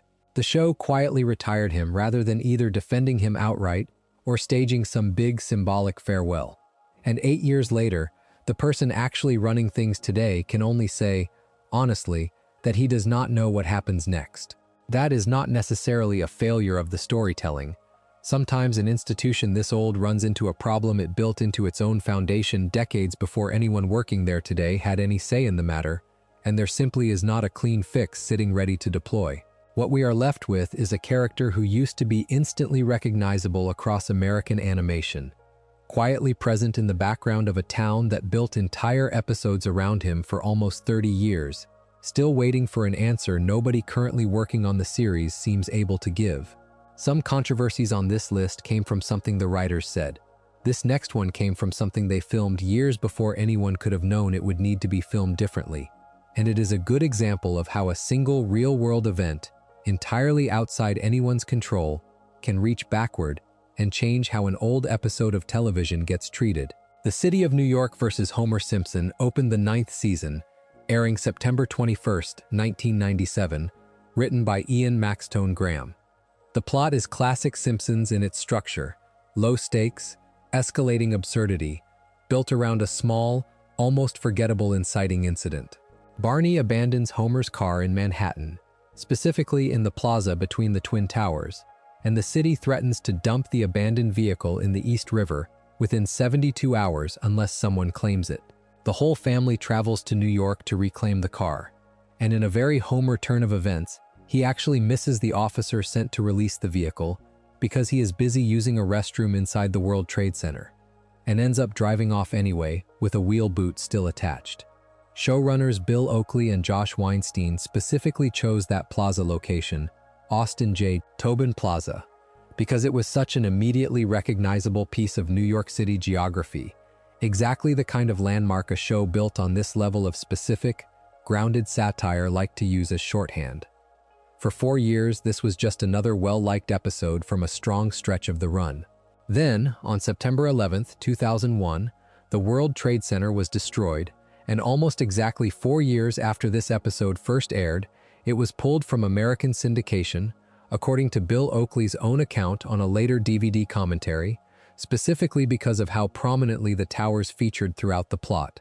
It is a strange thing to imagine, honestly. Watching an episode built around a mundane bureaucratic errand suddenly become unwatchable for reasons that had nothing to do with anything the writers could have anticipated. The physical location of the joke itself simply ceasing to exist in about the worst way imaginable. It did return to American syndication eventually, by around 2006, but not in its original, complete form. One specific joke was cut from the syndicated version going forward, a gag involving a man on one floor of the towers shouting to a man on another, who shouts back that they stick all the jerks in the other tower. Attribution for exactly who made the call to cut that line gets a little muddy across different secondary sources, sometimes credited to Oakley, sometimes to Weinstein, so the fairest way to put it is that the episode's co-showrunners at the time considered the joke no longer appropriate for broadcast and removed it going forward. Overseas, the handling was considerably more aggressive. British broadcaster Sky banned the episode outright until 2005, a full 4 years longer than the American pause. Even once Sky brought it back, it initially cut a pan shot of the Twin Towers that appears at the start of one of Homer's flashback sequences, a shot that was eventually restored in later airings. Both Sky and Channel 4's versions cut the jerks in the other tower joke, the same line eventually removed domestically, but reporting on the UK side suggests Sky's cut went considerably further than that single line, removing what has been described as any reference whatsoever to the World Trade Center throughout the episode, a far more thorough edit than anything applied in the United States. Here is the important thing to understand about where this episode actually sits today, because there is a persistent assumption that it remains censored or hard to find, and that assumption is simply out of date. The episode exists fully intact and uncut on the Season 9 DVD box set, and it is available in that same complete, unedited form on Disney+, which added it in its original aspect ratio during a broader remastering push completed in May of 2020. Whatever edits applied to broadcast syndication in the years immediately following the attacks, none of that touched the version available to watch right now. This is, honestly, one of the more reassuring threads in tonight's whole story. A piece of television that briefly became too painful to air, and then, once enough time had passed, was simply allowed to exist again in its complete original form. There is a smaller, more viral piece of this same September 11th story that deserves its own attention, because it has taken on a life online that the facts do not really support. Somewhere in the same episode, a tourist brochure appears on screen advertising bus fare into the city for $9 a day, and the number 9 is illustrated with a small skyline silhouette of the Twin Towers standing beside it, positioned in a way that, viewed after 2001, looks eerily like it is spelling out a date. Snopes has looked into this specific image and rated it a coincidence rather than any kind of genuine prediction, and the two writers most directly responsible for the episode have said exactly the same thing, on the record, independently of each other. Bill Oakley has explained that $9 was simply chosen as a comically cheap fare for a joke about how absurdly affordable the trip was meant to sound, and that including a New York skyline silhouette next to it was just the natural artistic choice for anyone illustrating a New York City tourism brochure, nothing more calculated than that. He did call the coincidence eerie in a 2010 social media post, but was careful to frame it as exactly that, an unsettling coincidence, not a claim of foresight. Al Jean, speaking to NME in November of 2021, put it even more bluntly, calling the whole thing a completely bizarre, strange coincidence from 1996, and noting how crazy it feels in hindsight. Both writers, independently, on the record, call this a coincidence and nothing else, and it is worth stating that plainly, because the exact image circulates constantly online, framed as some kind of unexplainable mystery, when the two men who actually put it there have already explained it, repeatedly, in their own words. There is one more piece of September 11th adjacent trivia worth mentioning, mostly so I can tell you honestly how thin the sourcing actually is. New Kids on the Block, an episode that aired in February of 2001, several months before the actual attacks, features a missile destroying a fictional Manhattan skyscraper belonging to Mad Magazine as part of its climax, not the World Trade Center itself, a different building entirely. You will sometimes see claims online that this scene was cut from post-attack reruns and later restored, similar to what happened with the actual World Trade Center episode. I looked into this specifically, and the sourcing behind that claim traces back almost entirely to fan wiki trivia sections and user-submitted notes, without any corroboration from more reliable reporting. Given the pattern of everything else in this cluster, where the real, well-documented edits are specific, dated, and confirmed by the people who made them, the honest thing to do is flag this one as unconfirmed rather than repeat it as settled fact. What I find most striking about this whole chapter, more than any single edit or restoration, is how cleanly it separates from almost every other controversy tonight. This was never about anyone's judgment, anyone's joke landing wrong, anyone's creative choice aging badly. It was a piece of media colliding with a historical catastrophe nobody could have predicted, becoming briefly radioactive through no fault of its own, and then, once enough time had passed for the wound to become survivable, being allowed back into the world close to whole. Not every controversy on this list gets that kind of ending. This one basically did. The newest stretch of this show's controversial history has almost nothing to do with what happens inside any individual episode, and almost everything to do with how a company holding 36 years of television decides to package, present, and occasionally withhold that catalog once it moves onto a streaming platform.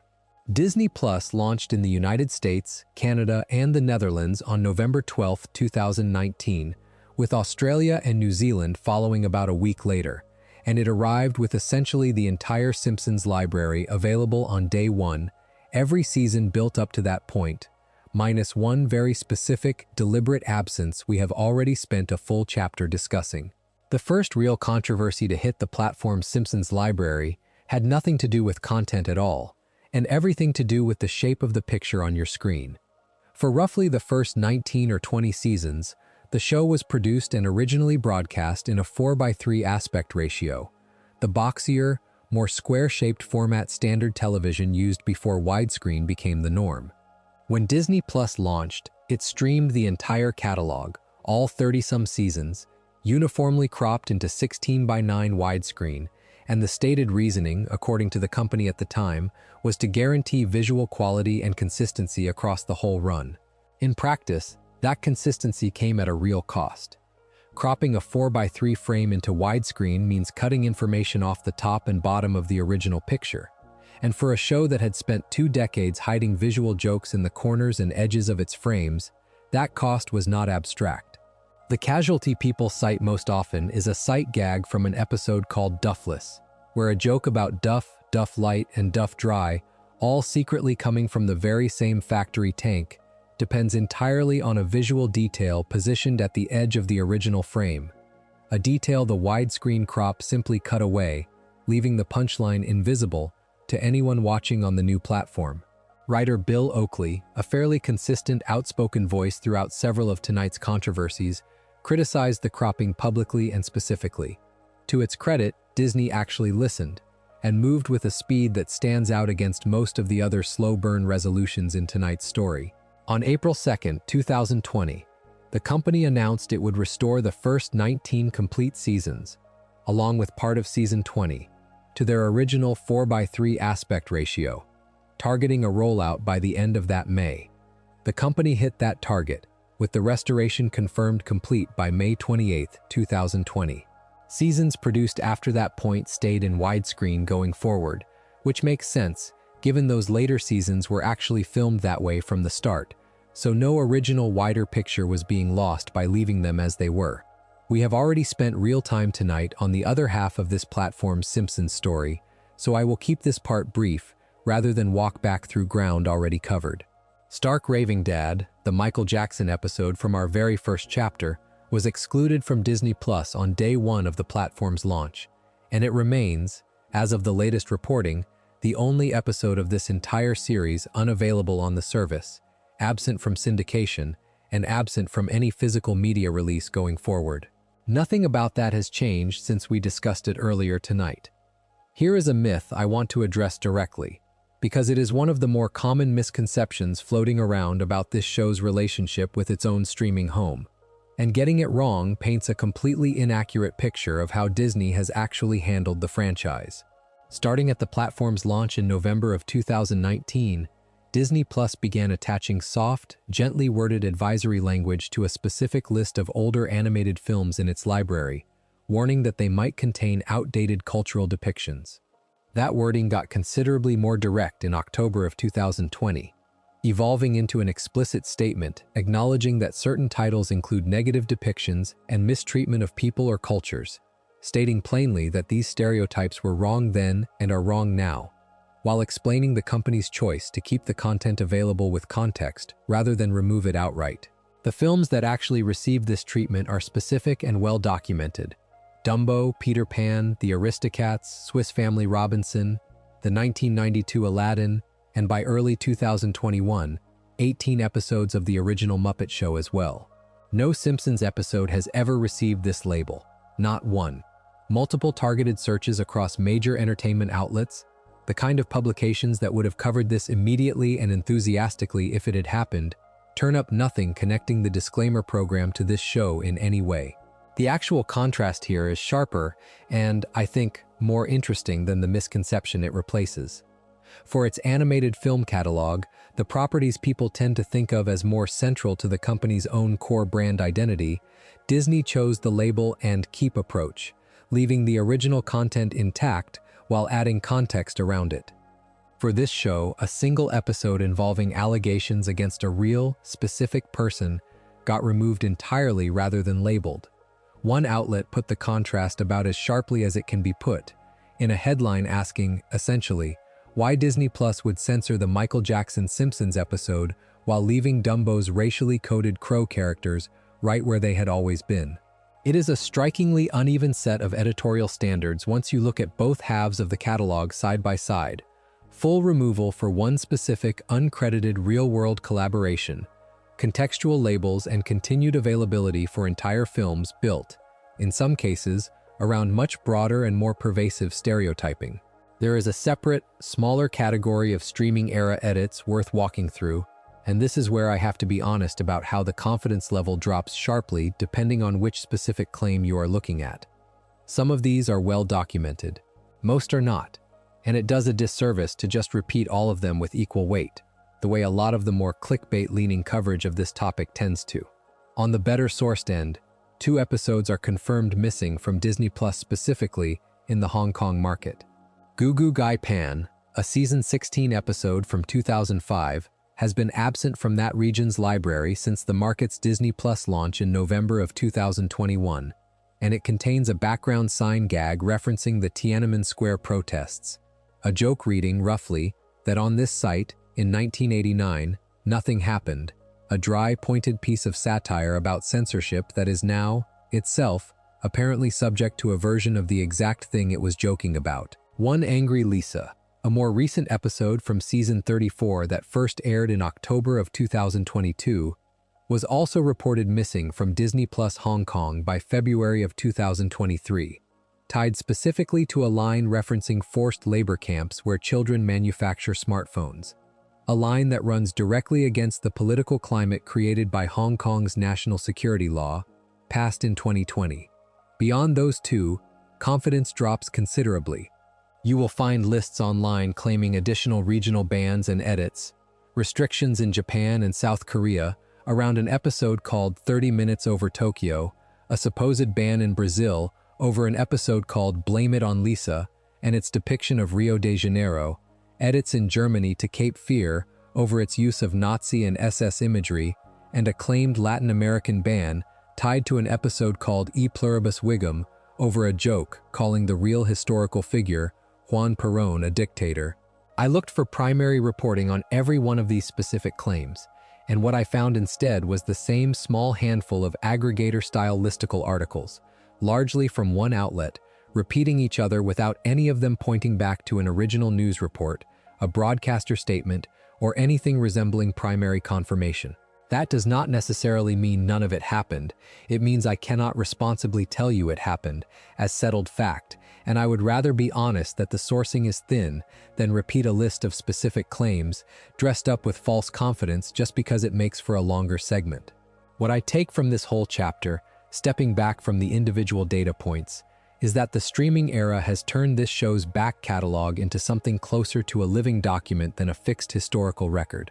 Subject to different rules depending on which market you happen to be watching from, updated, cropped, restored, and occasionally withheld without much explanation, depending on factors that have nothing to do with how the episode originally performed with audiences. A joke written in 1996 can become invisible in Hong Kong in 2023 for reasons the original writers never could have anticipated, the same way an episode about a car parked near two towers became unwatchable, for reasons nobody involved in making it could have seen coming either. The catalog looks permanent. It is actually being renegotiated, market by market, more or less continuously. It is worth remembering, too, that this entire streaming era conversation would have looked completely different only a few years earlier, when owning this show meant owning a physical season box set, a fixed, unchangeable object sitting on a shelf that no company could reach back and edit after the fact. Whatever ended up on that disc when it shipped stayed that way permanently, for better or worse, immune to the kind of after-the-fact cropping, restoring, or regional withholding we just spent this whole chapter walking through.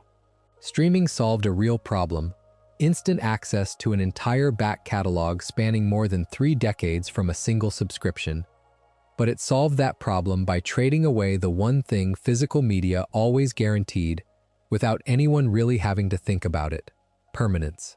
A show this large, existing almost entirely inside a system that can now revise its own available history at will, region by region, year by year, is operating under a set of rules that simply did not exist for most of the run we have been discussing tonight. Before we get to the strangest, most internet-native controversy on tonight's list, there is one smaller, oddly specific dispute worth pausing on, because it shows this same institution wrestling, in real time, with whether one of its oldest and most recognizable pieces of physical comedy still belongs on the air. Since close to the beginning of the run, Homer has periodically strangled Bart with both hands around his neck, usually accompanied by the line, "Why you little?" a burst of pure cartoon violence that resolves in seconds and is treated, within the series' own internal logic, as barely more consequential than a pratfall. For decades, this was simply part of the furniture, a recurring beat audiences expected and, by most accounts, enjoyed precisely because of how absurdly disconnected it was from anything resembling real parental behavior.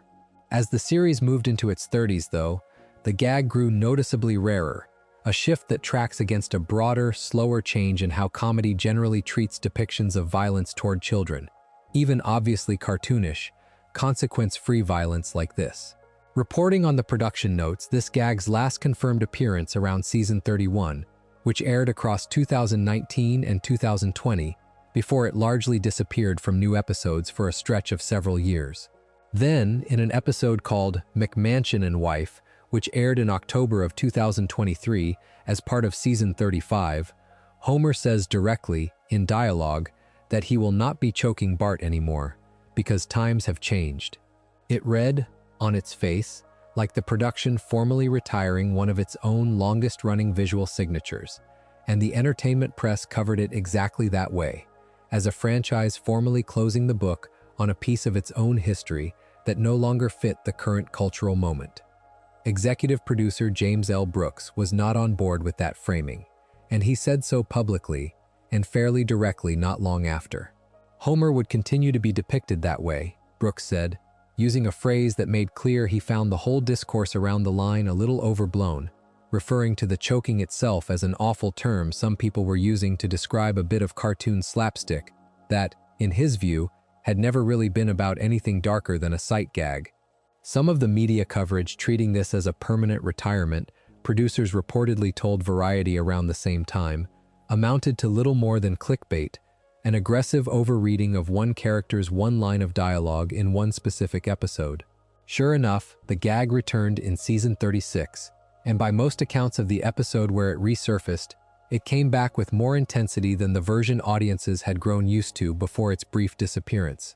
Not a quiet reintroduction, but something closer to the show leaning back into the bit on purpose, almost daring anyone who had read too much into the retirement narrative to make something of it. What makes this particular controversy worth including, small as it is next to Apu or the Michael Jackson episode, is how neatly it captures a pattern that shows up across almost every chapter tonight in miniature.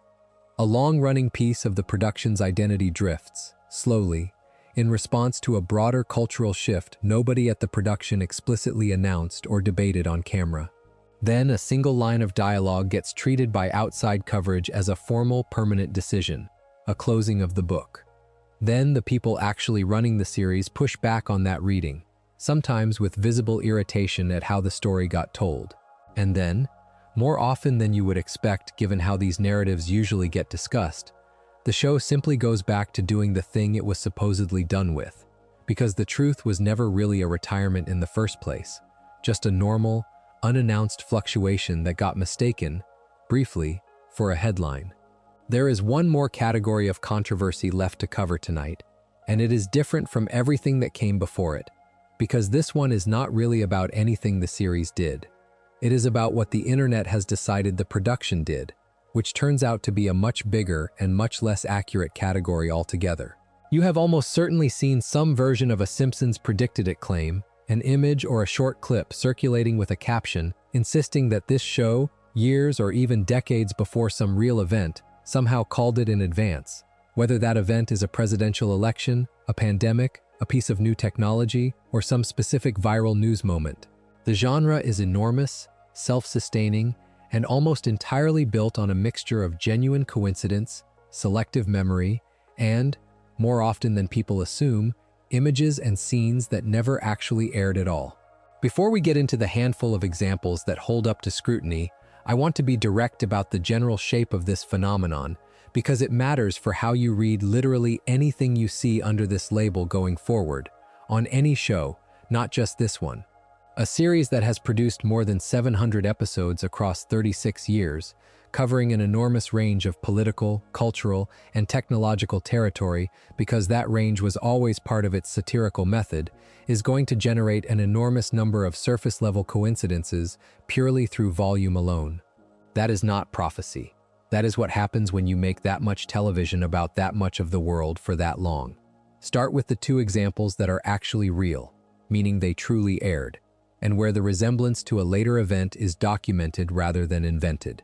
In November of 1998, an episode called When You Dish Upon a Star included a brief background sign during a Hollywood pitch meeting scene, reading in full, 20th Century Fox, a division of the Walt Disney Company. That sign existed only as a passing sight gag, a joke about the absurdity of corporate consolidation in the entertainment industry, the kind of throwaway detail this show built entire reputations on getting right in the margins. Then, in December of 2017, 19 years later, Disney actually announced its acquisition of 21st Century Fox's entertainment assets in a deal worth over $52 billion, a transaction that made that old background sign look, retroactively, like an eerily specific piece of foresight.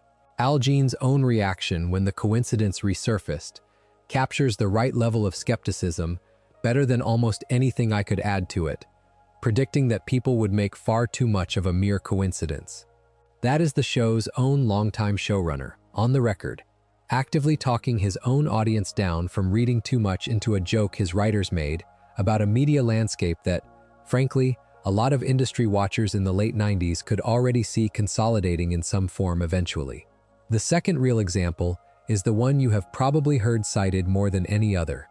Bart to the Future, written by Dan Greeny, aired in March of 2000, and it contains a flash-forward sequence showing an adult Lisa as the first female president of the United States, inheriting a serious budget crisis from her predecessor, referred to in a single line as President Trump. This was, at the time, a fairly minor gag riffing on Donald Trump's real, well-publicized flirtation with a Reform Party presidential run around 1999 and 2000, a moment of political theater that a lot of comedy writers found rich material in that particular season, not a uniquely prescient insight limited to this one writer's room.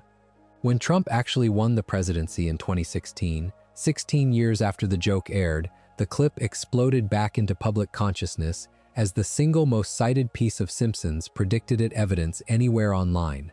Greenie himself, speaking after the actual election, reframed what the joke had originally been going for, describing it not as a prediction but as a warning to America, a distinction worth pausing on, because it separates a writer making a satirical point about where a certain kind of politics might lead from a writer somehow foreseeing an actual electoral outcome 16 years out.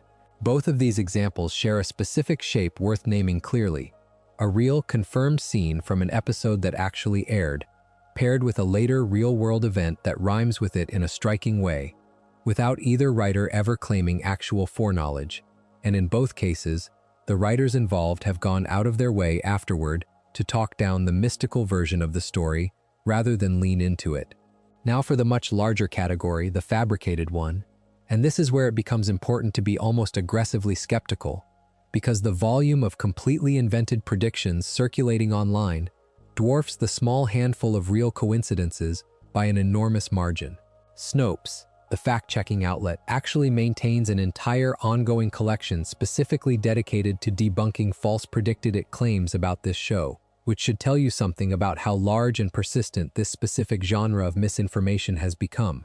A few examples illustrate just how far some of these claims have drifted from anything the series actually produced.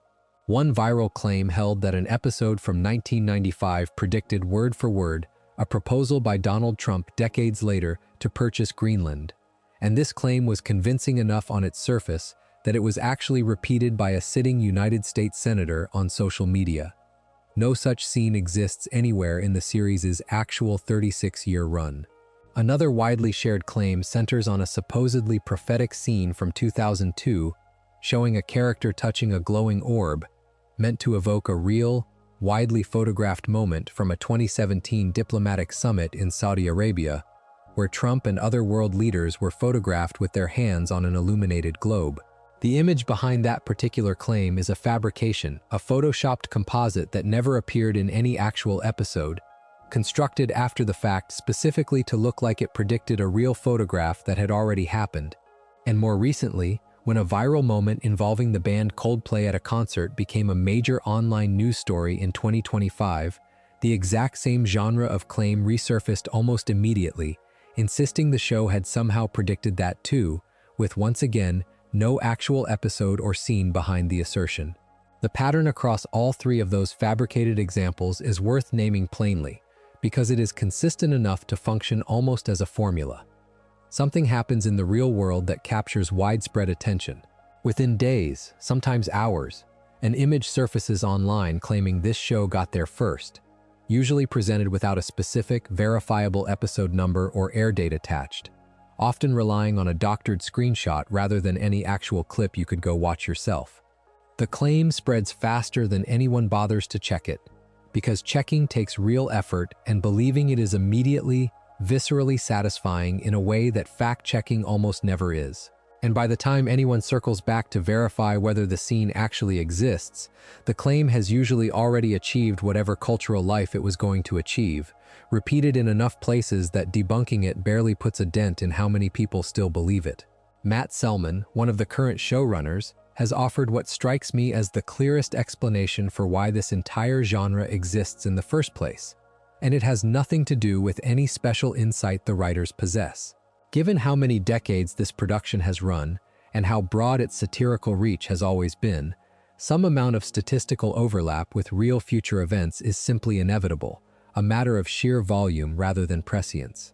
If you write jokes about politics, technology, celebrity culture, and consumer products across 700 episodes in 36 years, Some of those jokes are going to end up resembling something that actually happens later, purely because you have made so many jokes about so many things that the odds of at least a few landing close to a real outcome become fairly favorable over that much time.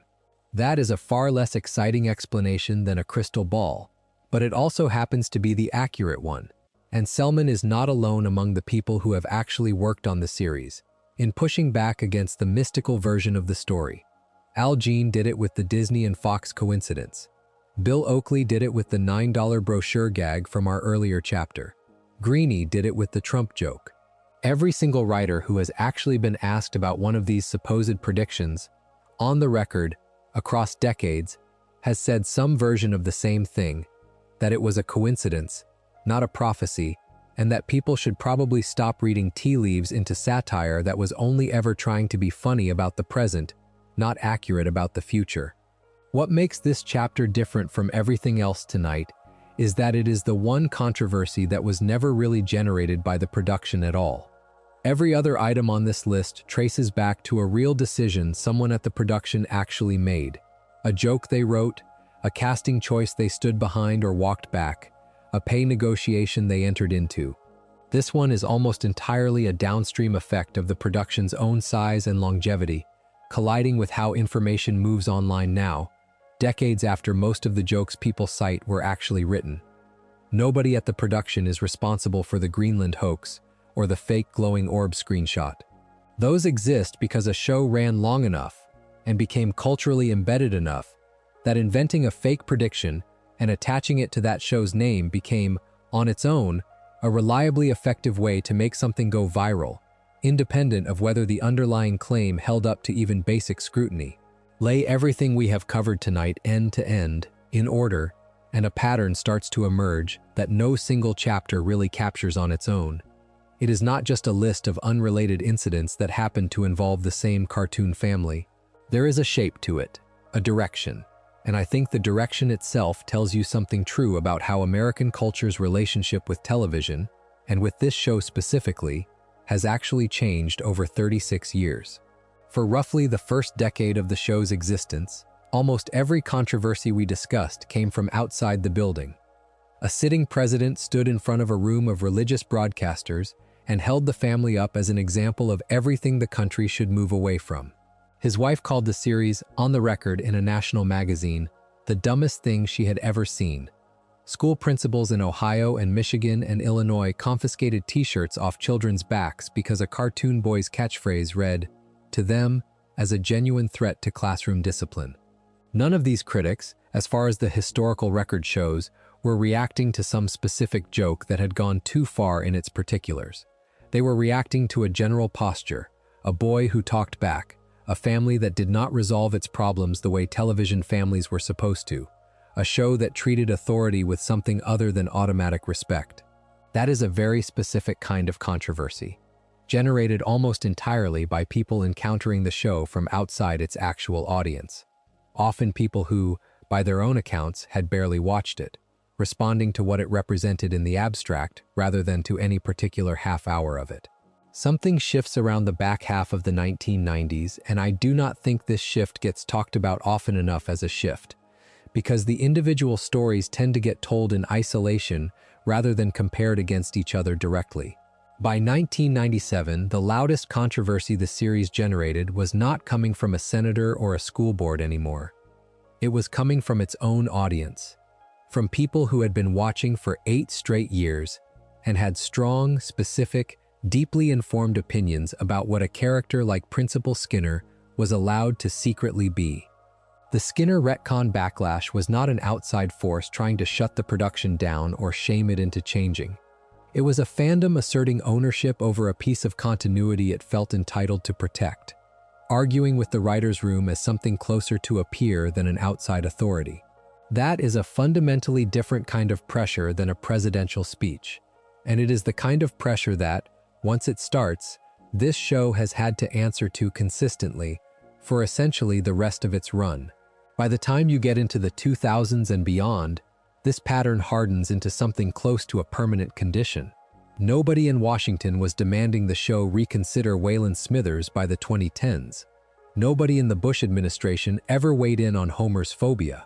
The pressure that eventually forced a reckoning with Apu came from South Asian American comedians and critics who had grown up inside the series' own audience, who loved plenty of it, and who were making a case from a position of genuine familiarity rather than outside suspicion. The pressure that forced a public conversation about the choking gag came from a broader, slower shift in how audiences generally think about depicting violence toward children in comedy, not from any single outside campaign. Even the streaming-era controversies, the aspect ratio complaints, the regional content decisions, largely played out as arguments between the production and its own most devoted, detail-obsessed fans, the exact people who would notice a missing punchline in an old episode about beer branding that almost nobody else on Earth would have caught. The critics changed. The series stopped needing an outside enemy to generate controversy, because it had spent decades building an audience patient and attentive enough to generate that friction entirely on its own. That shift shows up just as clearly if you listen to how the production itself has talked about its own controversies over time, because the tone of the institutional voice has changed almost as much as the source of the pressure.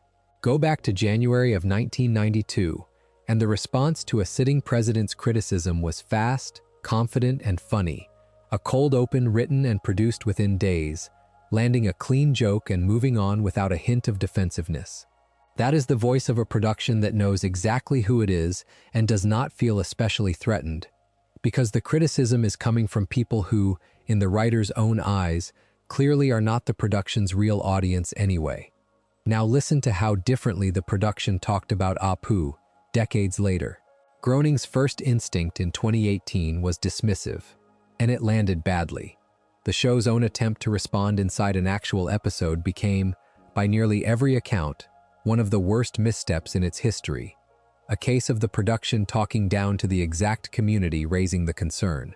It took years, and it took the sustained, visible work of one specific actor rather than any coordinated institutional response to get to something resembling an honest reckoning. And when the current showrunner was finally asked directly, recently, what actually happens to that character going forward, his answer was not a joke, and it was not a confident redirect. It was a plain admission that he does not know. That distance between a 1992 cold open that answers a president with a punchline in under a week and a 2025 interview answer that amounts to an honest shrug is, I think, the real story underneath tonight's entire list. It is not that the series became less capable of handling pressure. If anything, the pressure it faces now is harder to answer cleanly than anything Bush or Barbara Bush ever threw at it, because it is coming from inside the tent, from people whose affection for the material is not in question, whose criticism carries the weight of genuine investment rather than outside suspicion. You can write a confident joke back at a politician who has probably never sat through a full episode. It is much harder to write a confident joke back at a fan who has watched every single one of them and is telling you, clearly, that something specific and identifiable in the work actually hurt them. I want to be careful not to flatten this into a simple story of moral progress, a show that started out clumsy and grew wiser with age, because the record we have gone through does not really support that clean a narrative either. Homer's phobia, one of the most sincerely progressive achievements the production ever managed on any subject, aired in 1997, right in the thick of the era we are calling externally driven. The Veronica plotline in the Patty Bouvier episode, one of the more regressive moments we covered, aired in 2005, well inside the era we are calling internally driven. Progress and regression have both shown up on both sides of this dividing line, which tells you the shift in where criticism originates is real, but it never guaranteed the show would get any specific thing right just because the audience asking it to had grown more sophisticated, or more invested, or louder. What I keep coming back to, thinking about all of this as one long, connected story, rather than a dozen separate incidents, is how strange it is that a show this examined, this argued over, this occasionally embarrassed by its own history, is still on the air, still producing new episodes, more than 3.5 decades after a family of 5 first appeared as a handful of crude, badly drawn shorts on somebody else's variety show. Almost nothing about its survival looks inevitable once you actually walk through the record. A pay dispute nearly ended it outright in 2011. A documentary forced it to erase one of its own most beloved episodes. Its own most devoted community has spent decades simultaneously defending it and holding it to a standard sharper than anything a network censor ever managed to enforce. And it is still here, still airing, still generating exactly the kind of argument we have spent the last couple of hours working through together. There is one name that has come up more than any other tonight, threading through nearly every chapter of this list without ever once being the actual subject of one, and it deserves a moment of its own before we close, because the pattern it forms is stranger and more specific than I expected when I started pulling all of this together. Jean was in the room, as a writer, for Stark Raving Dad back in 1991, years before anyone outside the production knew Michael Jackson had really voiced a role in it. He became showrunner alongside Mike Reiss in 1993, right after Sam Simon stepped back, inheriting a show that was already a cultural lightning rod and would only become more of one. When George H.W. Bush stood in front of a room of religious broadcasters and held the family up as everything the country should move away from, it was Jean's writer's room that turned around a rebuttal cold open within days, and it was Jean himself who resurfaced that same clip publicly, decades later, clearly still proud of how the series had answered back. When Michael Jackson's involvement in that 1991 episode finally moved from open secret to confirmed fact, 27 years after the fact, it was Jean who said it plainly on Australian television, and it was Jean who, a year later, gave the more conflicted, more careful public response after the show made the decision to pull that same episode entirely, following the Leaving Neverland fallout. When a persistent myth claimed Nestle had pulled its sponsorship over a joke mocking Butterfinger, it was Jean who corrected the record on a DVD commentary, laying out the actual timeline. When the $9 brochure gag from the World Trade Center episode resurfaced online as an eerie prediction, it was Jean, speaking to NME in 2021, who called it bluntly what it actually was: a bizarre coincidence and nothing more.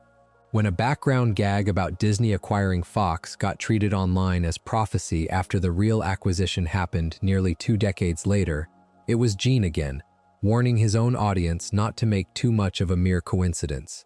And it was Jean who, in April of 2018, took the very private letters exchanged between Marge Simpson and Barbara Bush almost 3 decades earlier and finally made them public, giving an old, mostly forgotten piece of correspondence a second life in the press.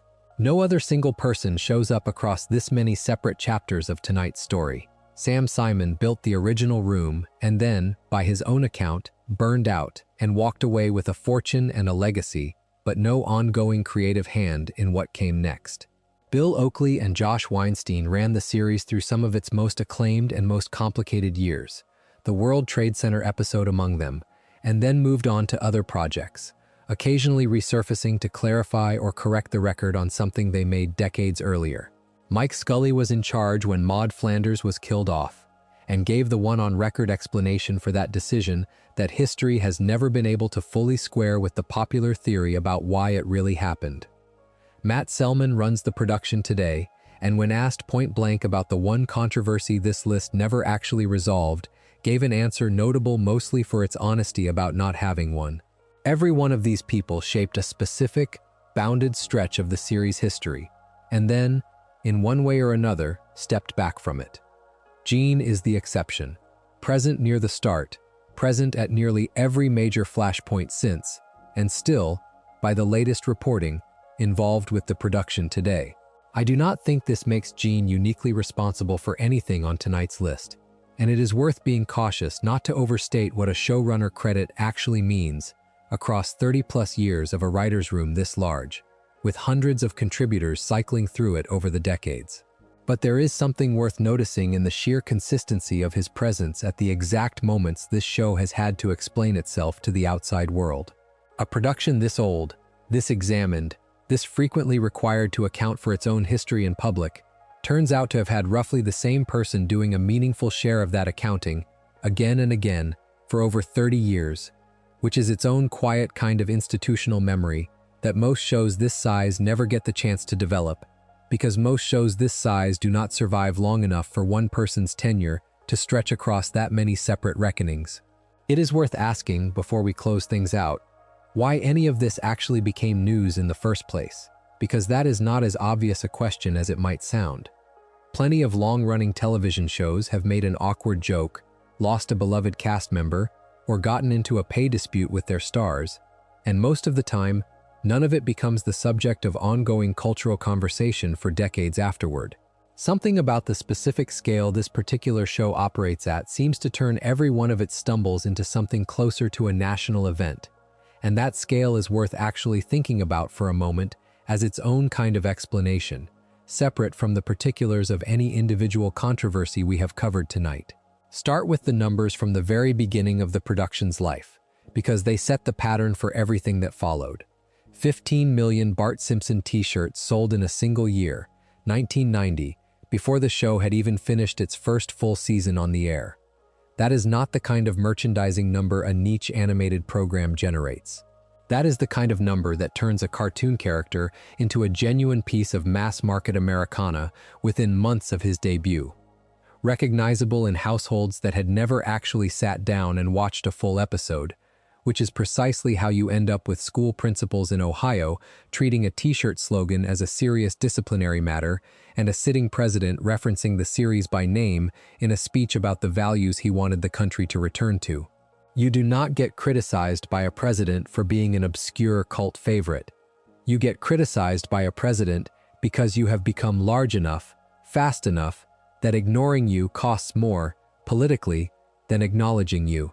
That same pattern of outsized scale shows up again a year later, in a completely different form, with Do the Bartman, a song credited to a cartoon child, built around a character barely 2 years old at that point, reached #1 in the United Kingdom, and stayed there for 3 weeks, topped the charts in multiple other countries, and became one of the best-selling singles of the entire year across an ocean from where the show itself was actually produced. A program that generates a genuine international chart-topping hit single before its own second season has finished airing is not operating on the scale of a typical primetime sitcom. It is operating closer to the scale of a pop culture phenomenon that happens to also be a television show, and phenomena at that scale get scrutinized the way phenomena at that scale always do, with an intensity and a duration that smaller, quieter successes simply never have to withstand. Fast forward almost 3 decades, and the same underlying dynamic shows up again, in a completely different register.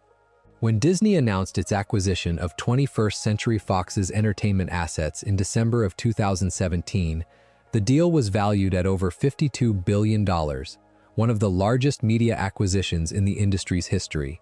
And this show's entire back catalog, every season produced up to that point, was part of the property changing hands. That is the scale we are actually talking about when we talk about a single episode being pulled from that catalog a little over a year later, or about an entire library being cropped into a different aspect ratio at launch, or about one specific market losing access to 2 specific episodes over politically sensitive content. These are not small editorial decisions happening inside some overlooked corner of a streaming library nobody visits. They are decisions being made about a cultural asset large enough to be a meaningful, named component of a $52 billion transaction, watched by an audience large and attentive enough that a missing joke in a 20-year-old episode about beer branding becomes an actual news story rather than a forum post nobody reads. And underneath all of that sits the simplest, most durable fact of all: the sheer duration involved. This is the longest-running scripted primetime series in American television history, now well past 36 years and more than 700 episodes, a run so long that it has outlasted several full television eras, and moved from 4x3 broadcast to 16x9 streaming, and covered enough presidential administrations that Bush's criticism in 1992 and Trump's accidental cameo in a 2000 line of dialogue both belong to the same unbroken production. A show that runs this long is not just accumulating episodes, it is accumulating chances to get something wrong. Chances for a joke that felt harmless in 1991 to look very different by 2019, chances for a character conceived under one set of cultural assumptions to require an entirely different set applied to him decades later. Chances for a single line of choking-related dialogue to become, briefly, a headline about whether the series had finally aged out of its own most recognizable bit. None of the individual controversies tonight required the production to be uniquely careless or uniquely reckless. They mostly required it to keep existing, at this scale, for this long, which is its own kind of exposure that almost no other piece of American entertainment has had to sustain for anywhere near this length of time. That, I think, is the honest, unglamorous answer underneath most of what we have covered. It is not that this particular production is unusually prone to controversy compared to its peers. It is that almost none of its peers have stayed on the air long enough, or grown large enough, to generate this many opportunities for the world around them to change while they kept broadcasting. A show that ran 5 seasons and ended would have avoided the Apu reckoning entirely, simply by virtue of not still being on the air when the cultural conversation caught up to a choice made decades earlier. A show with a fraction of this one's merchandising reach would never have drawn presidential attention over a t-shirt slogan. A show without this exact combination of scale and duration would not have had the opportunity to make a joke about corporate consolidation in 1998 that ended up sitting, coincidentally, right next to a $52 billion acquisition 19 years later. Every single controversy we have gone through, in its own way, is a symptom of the same underlying condition. A piece of media that got big enough and stayed around long enough that the ordinary friction of decades passing, culture shifting, and audiences changing simply had more surface area to work with than almost anything else on television ever has. One last thread ties most of tonight's list together, and it has less to do with the show itself than with the machinery that has carried these stories to you, decades apart, in wildly different forms. It is worth pulling on before we close, because it explains something about why so many of these controversies seem to arrive in bursts, resurfacing all at once, long after the original event, rather than unfolding steadily in real time, the way you might expect. Notice how many of the biggest revelations in tonight's story did not actually happen when the underlying event happened. They happened later, sometimes decades later, when something delivered them to a much larger audience than the original moment ever reached. Michael Jackson voiced Leon Kompowsky in 1991, but almost nobody found out for certain until a clip of Matt Groening casually confirming it on an Australian talk show in 2018 got cut down, subtitled, and passed around online, turning a footnote from a foreign broadcast into common knowledge for an entire generation of fans who had grown up with the mystery version of the story. Barbara Bush and Marge Simpson's writers exchanged real, warm, funny letters in 1990, and those letters sat in a drawer, unseen by the public, until Al Jean photographed them and posted them online in April of 2018, at which point outlets from Deadline to Fox News covered a 28-year-old piece of correspondence as though it were breaking news, because for the audience encountering it, it effectively was. Harry Shearer's departure in 2015 was not announced through a press release or a network statement. It happened first as a social media post from Shearer himself, a single actor's individual account becoming the primary source for a story about the future of one of the most valuable franchises in American television. That same mechanism, the one that took decades-old secrets and true stories and delivered them to a mass audience all at once, turns out to be exactly the same mechanism responsible for manufacturing entirely fake ones with the same speed and the same reach. A sitting United States senator repeated a fabricated claim about a 1995 episode supposedly predicting a Trump-Greenland proposal, word for word, and that repetition, from an account with real institutional authority behind it, did more to spread the myth than any random anonymous post could have managed on its own. A photoshopped image of a glowing orb, built to look like it came from a 2002 episode, spread with exactly the same velocity and exactly the same apparent credibility as the real, verified Disney and Fox joke from 4 years earlier. Because once an image is moving fast enough through enough feeds, most people encountering it have no real way to distinguish a documented fact from a convincing fabrication without stopping to do the kind of research almost nobody actually does before sharing something. When a completely unrelated viral moment involving a concert and a kiss cam became a major story in 2025, the exact same predicted it framing attached itself within what looks, from the outside, like almost no time at all, because the format itself, a screenshot, a caption, a claim of prophecy, has become so familiar and so reliably shareable that it barely needs an actual episode behind it to spread. What strikes me about laying all of this side by side is how little the underlying method actually differs between the true stories and the false ones. A confirmation from Groening, a photograph of a letter, a single actor's social media announcement, a fabricated screenshot, a senator's repost, a genuine coincidence from 1998, a manufactured one from 2002, all of it moves through the same channels, at roughly the same speed, often met with roughly the same initial credulity, because the platforms carrying this information were never built to distinguish between a documentary confirmation and a convincing fake. The only real difference is what happens after the initial spread, whether a Chris Ledesma or a Bill Oakley or an Al Jean is still around, still willing to go on the record, and still gets asked the right question by someone willing to publish the answer. Every debunked claim in tonight's list eventually got debunked because somebody who actually knew the truth happened to say so publicly, on the record, in a form journalists could cite. Every confirmed secret in tonight's list eventually got confirmed the exact same way. The line between a story that turns out to be real and one that turns out to be invented usually comes down to whether anyone with first-hand knowledge was still available, still willing, and still asked. And that is a far less satisfying explanation than prophecy or conspiracy, but it happens to be the one the actual record supports. There is a quieter, less viral piece of this same infrastructure worth naming too, because it does less flashy work but arguably does more of the actual heavy lifting. Alongside the viral tweets and the fabricated screenshots, this show also has an enormous, painstakingly detailed fan-maintained wiki, built and edited by thousands of contributors over many years, cataloging essentially every episode, every character, every credited writer, and every documented piece of production trivia the fandom has managed to track down and verify against primary sources. That kind of collective, unglamorous record-keeping does not generate headlines the way a senator's fake prediction tweet does, and it never will, because careful sourcing is inherently less shareable than a shocking claim. But it is also the reason a project like tonight's is even possible. A decentralized, constantly corrected archive that outlasts any individual news cycle, sitting in the background largely unnoticed while the louder, faster-moving claims come and go around it, available to anyone patient enough to check a fact rather than just repeat one.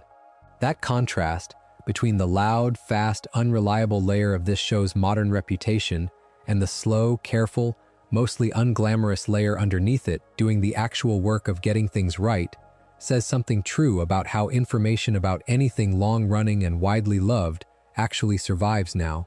The viral version moves faster and reaches further. The documented version moves slower and reaches fewer people at any given moment.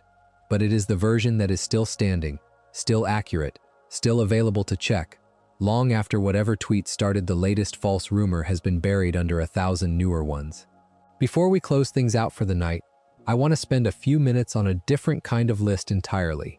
Not the controversies that actually happened, but the ones that did not. The persistent, widely repeated claims about this show that simply do not hold up once you go looking for where they actually came from. This matters as much as anything else covered tonight, because the invented version of this show's history has, in a lot of cases, spread further and stuck harder than the real one, and a channel built on getting the details right owes you the correction, not just the highlight reel. Start with the idea that religious or conservative advocacy groups organized any kind of coordinated boycott against this show specifically in its early years.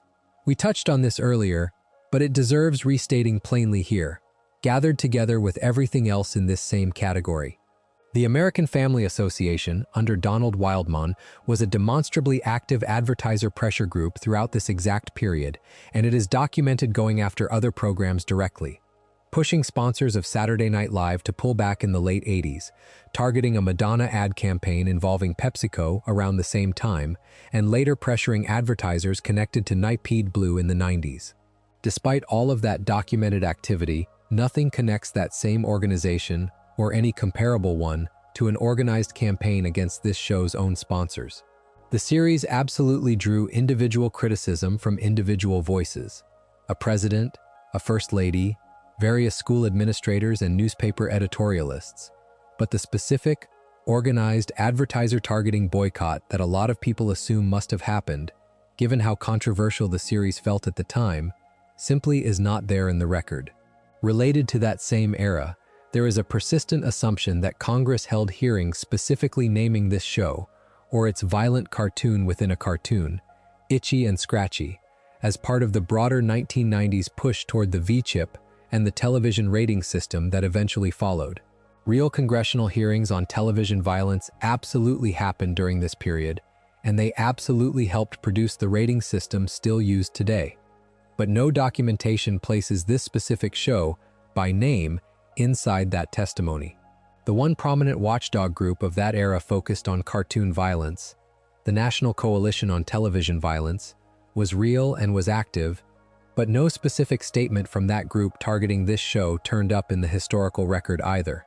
The writers clearly anticipated this exact kind of scrutiny well enough to satirize it directly, inside their own fiction, with Marge leading a fictional anti-cartoon violence protest group in an early season episode, which tells you the anxiety was real and present in the cultural air they were breathing. It just never crystallized into an actual congressional record with this show's name in it. We already corrected the record earlier on the Skinner retcon, on the widely repeated claim that a character in that episode literally says the words, "This is the worst episode ever."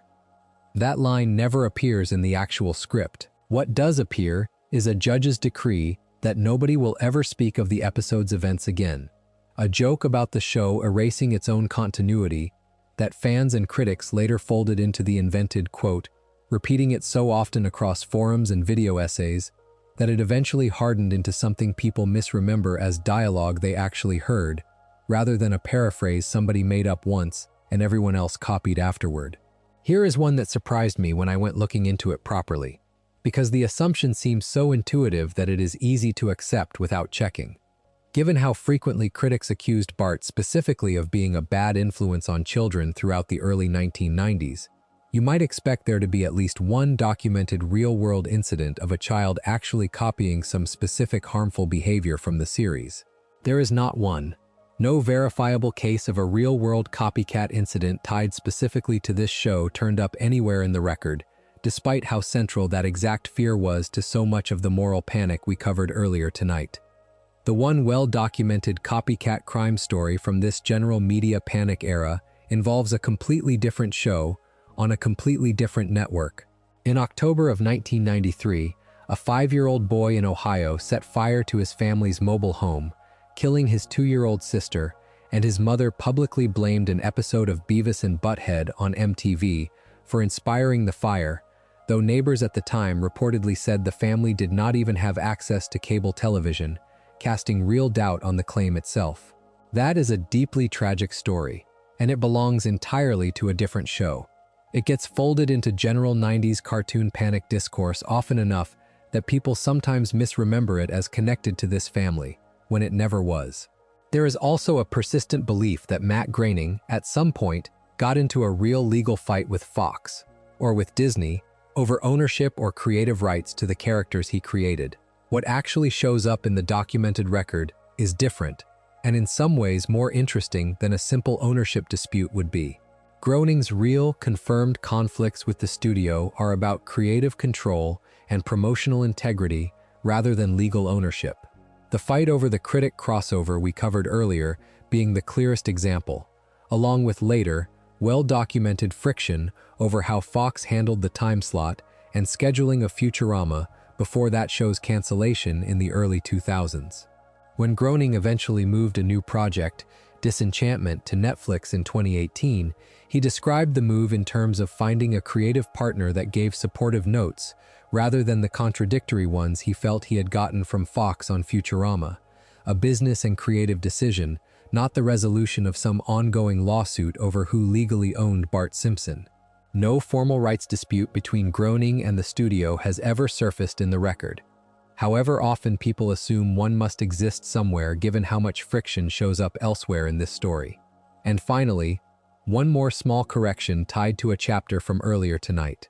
When Patty Bouvier's Coming Out episode aired in 2005, becoming the first episode in the production's history to carry a Fox viewer discretion advisory card, a rumor followed it that certain stations or countries had pulled or heavily edited the broadcast in response to its same-sex marriage plot. No documentation of any station or country actually doing that has ever turned up. The advisory card itself is real, confirmed, and well documented. The idea that broadcasters beyond that card actually censored or dropped the episode appears to be an assumption people made, reasonably enough given the subject matter and the era, that simply never happened in the way it gets repeated. None of these corrections make this show's real record any less complicated than everything else we have gone through. If anything, they make it more interesting, because the actual documented list of controversies is already long enough, already messy enough, already hard enough to reckon with in places, that it never needed embellishment to earn a place in this kind of conversation. The invented version tends to make it sound more scandalous, more dramatic, more cleanly villainous or heroic than the real version ever was. The real version is stranger than that and slower, and full of people changing their minds in public over years rather than getting cleanly caught out in a single moment, which is a much harder story to tell in one viral image, but it happens to be the one that is actually true. There is one last contrast worth holding on to before we let this go for the night, and it is not a fact so much as a shape, something you notice only once you step back far enough to see the whole 36 years at once, rather than one controversy at a time, the way we have been doing all night. Homer, Marge, Bart, Lisa, and Maggie have not aged a single day since 1989. Bart is still 10 years old. Homer is still, depending on which episode you check, somewhere in his late 30s, a fact the show itself has joked about directly more than once. The family car still looks the same.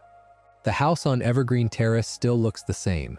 Springfield itself exists in a kind of permanent, elastic present tense, absorbing references to whatever year it happens to be airing in, without ever actually moving forward through time, the way the real world around it has spent 36 years relentlessly doing. That fixed, frozen quality is, I think, a real part of why this show has functioned as comfort viewing for so many people across so many different decades of their own lives. A version of Sunday night, or these days, whatever night you happen to put it on, that has looked and sounded almost exactly the same since before a large share of its current audience was even born. And around that frozen center, everything we spent the last couple of hours walking through actually happened. Real actors aged, got sick, and died, and the series had to figure out, case by case, how to keep a fictional universe running around gaps left by real human loss. Real money changed hands 6 times over across 3.5 decades, in negotiations serious enough that the entire production nearly stopped rather than settle one of them. A real documentary forced a real reckoning with a character that had been treated as harmless for almost 30 years. A real network made a real decision to erase one of its own most celebrated episodes rather than keep airing an uncredited performance from a man later accused of unspeakable things. Real critics, real presidents, real fans, real showrunners, all of them aged, all of them changed their minds at least once, all of them said things in one decade they might not stand behind quite the same way in the next. And all of it happened while 5 drawn faces on a couch stayed exactly, stubbornly the same. That gap between a fictional family that never changes and a real production that has spent 36 years doing almost nothing but change, absorbing hit after hit, and somehow staying recognizably itself the whole time, might be the truest thing about this entire story. The series' own stability is, in a strange way, the thing that made all of tonight's turbulence possible to survive.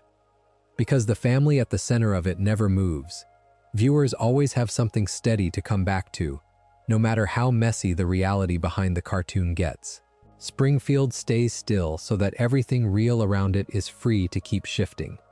Think about what that actually means for the people who have spent their whole lives watching this show, rather than just the show itself.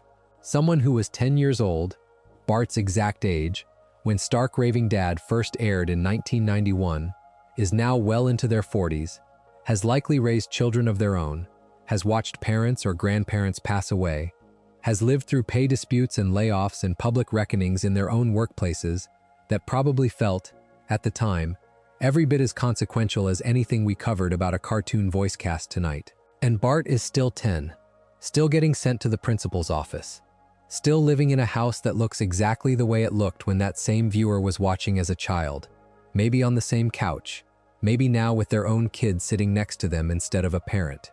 That kind of continuity is rare enough in any medium that it is worth naming directly rather than letting it pass as just another piece of trivia about a long-running franchise. Very little else in a person's life stays exactly the same for 36 straight years.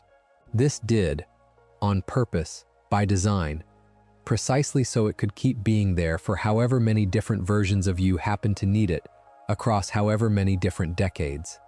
Part of that is just the medium doing what animation does better than almost anything else committed to film. A live-action sitcom cannot pull off the same trick.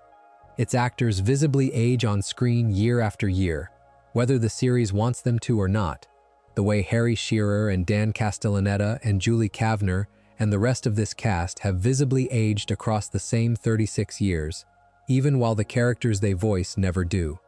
That gap between the real, aging people behind the microphones and the fixed, ageless drawings on screen is its own small, strange artifact of this whole story.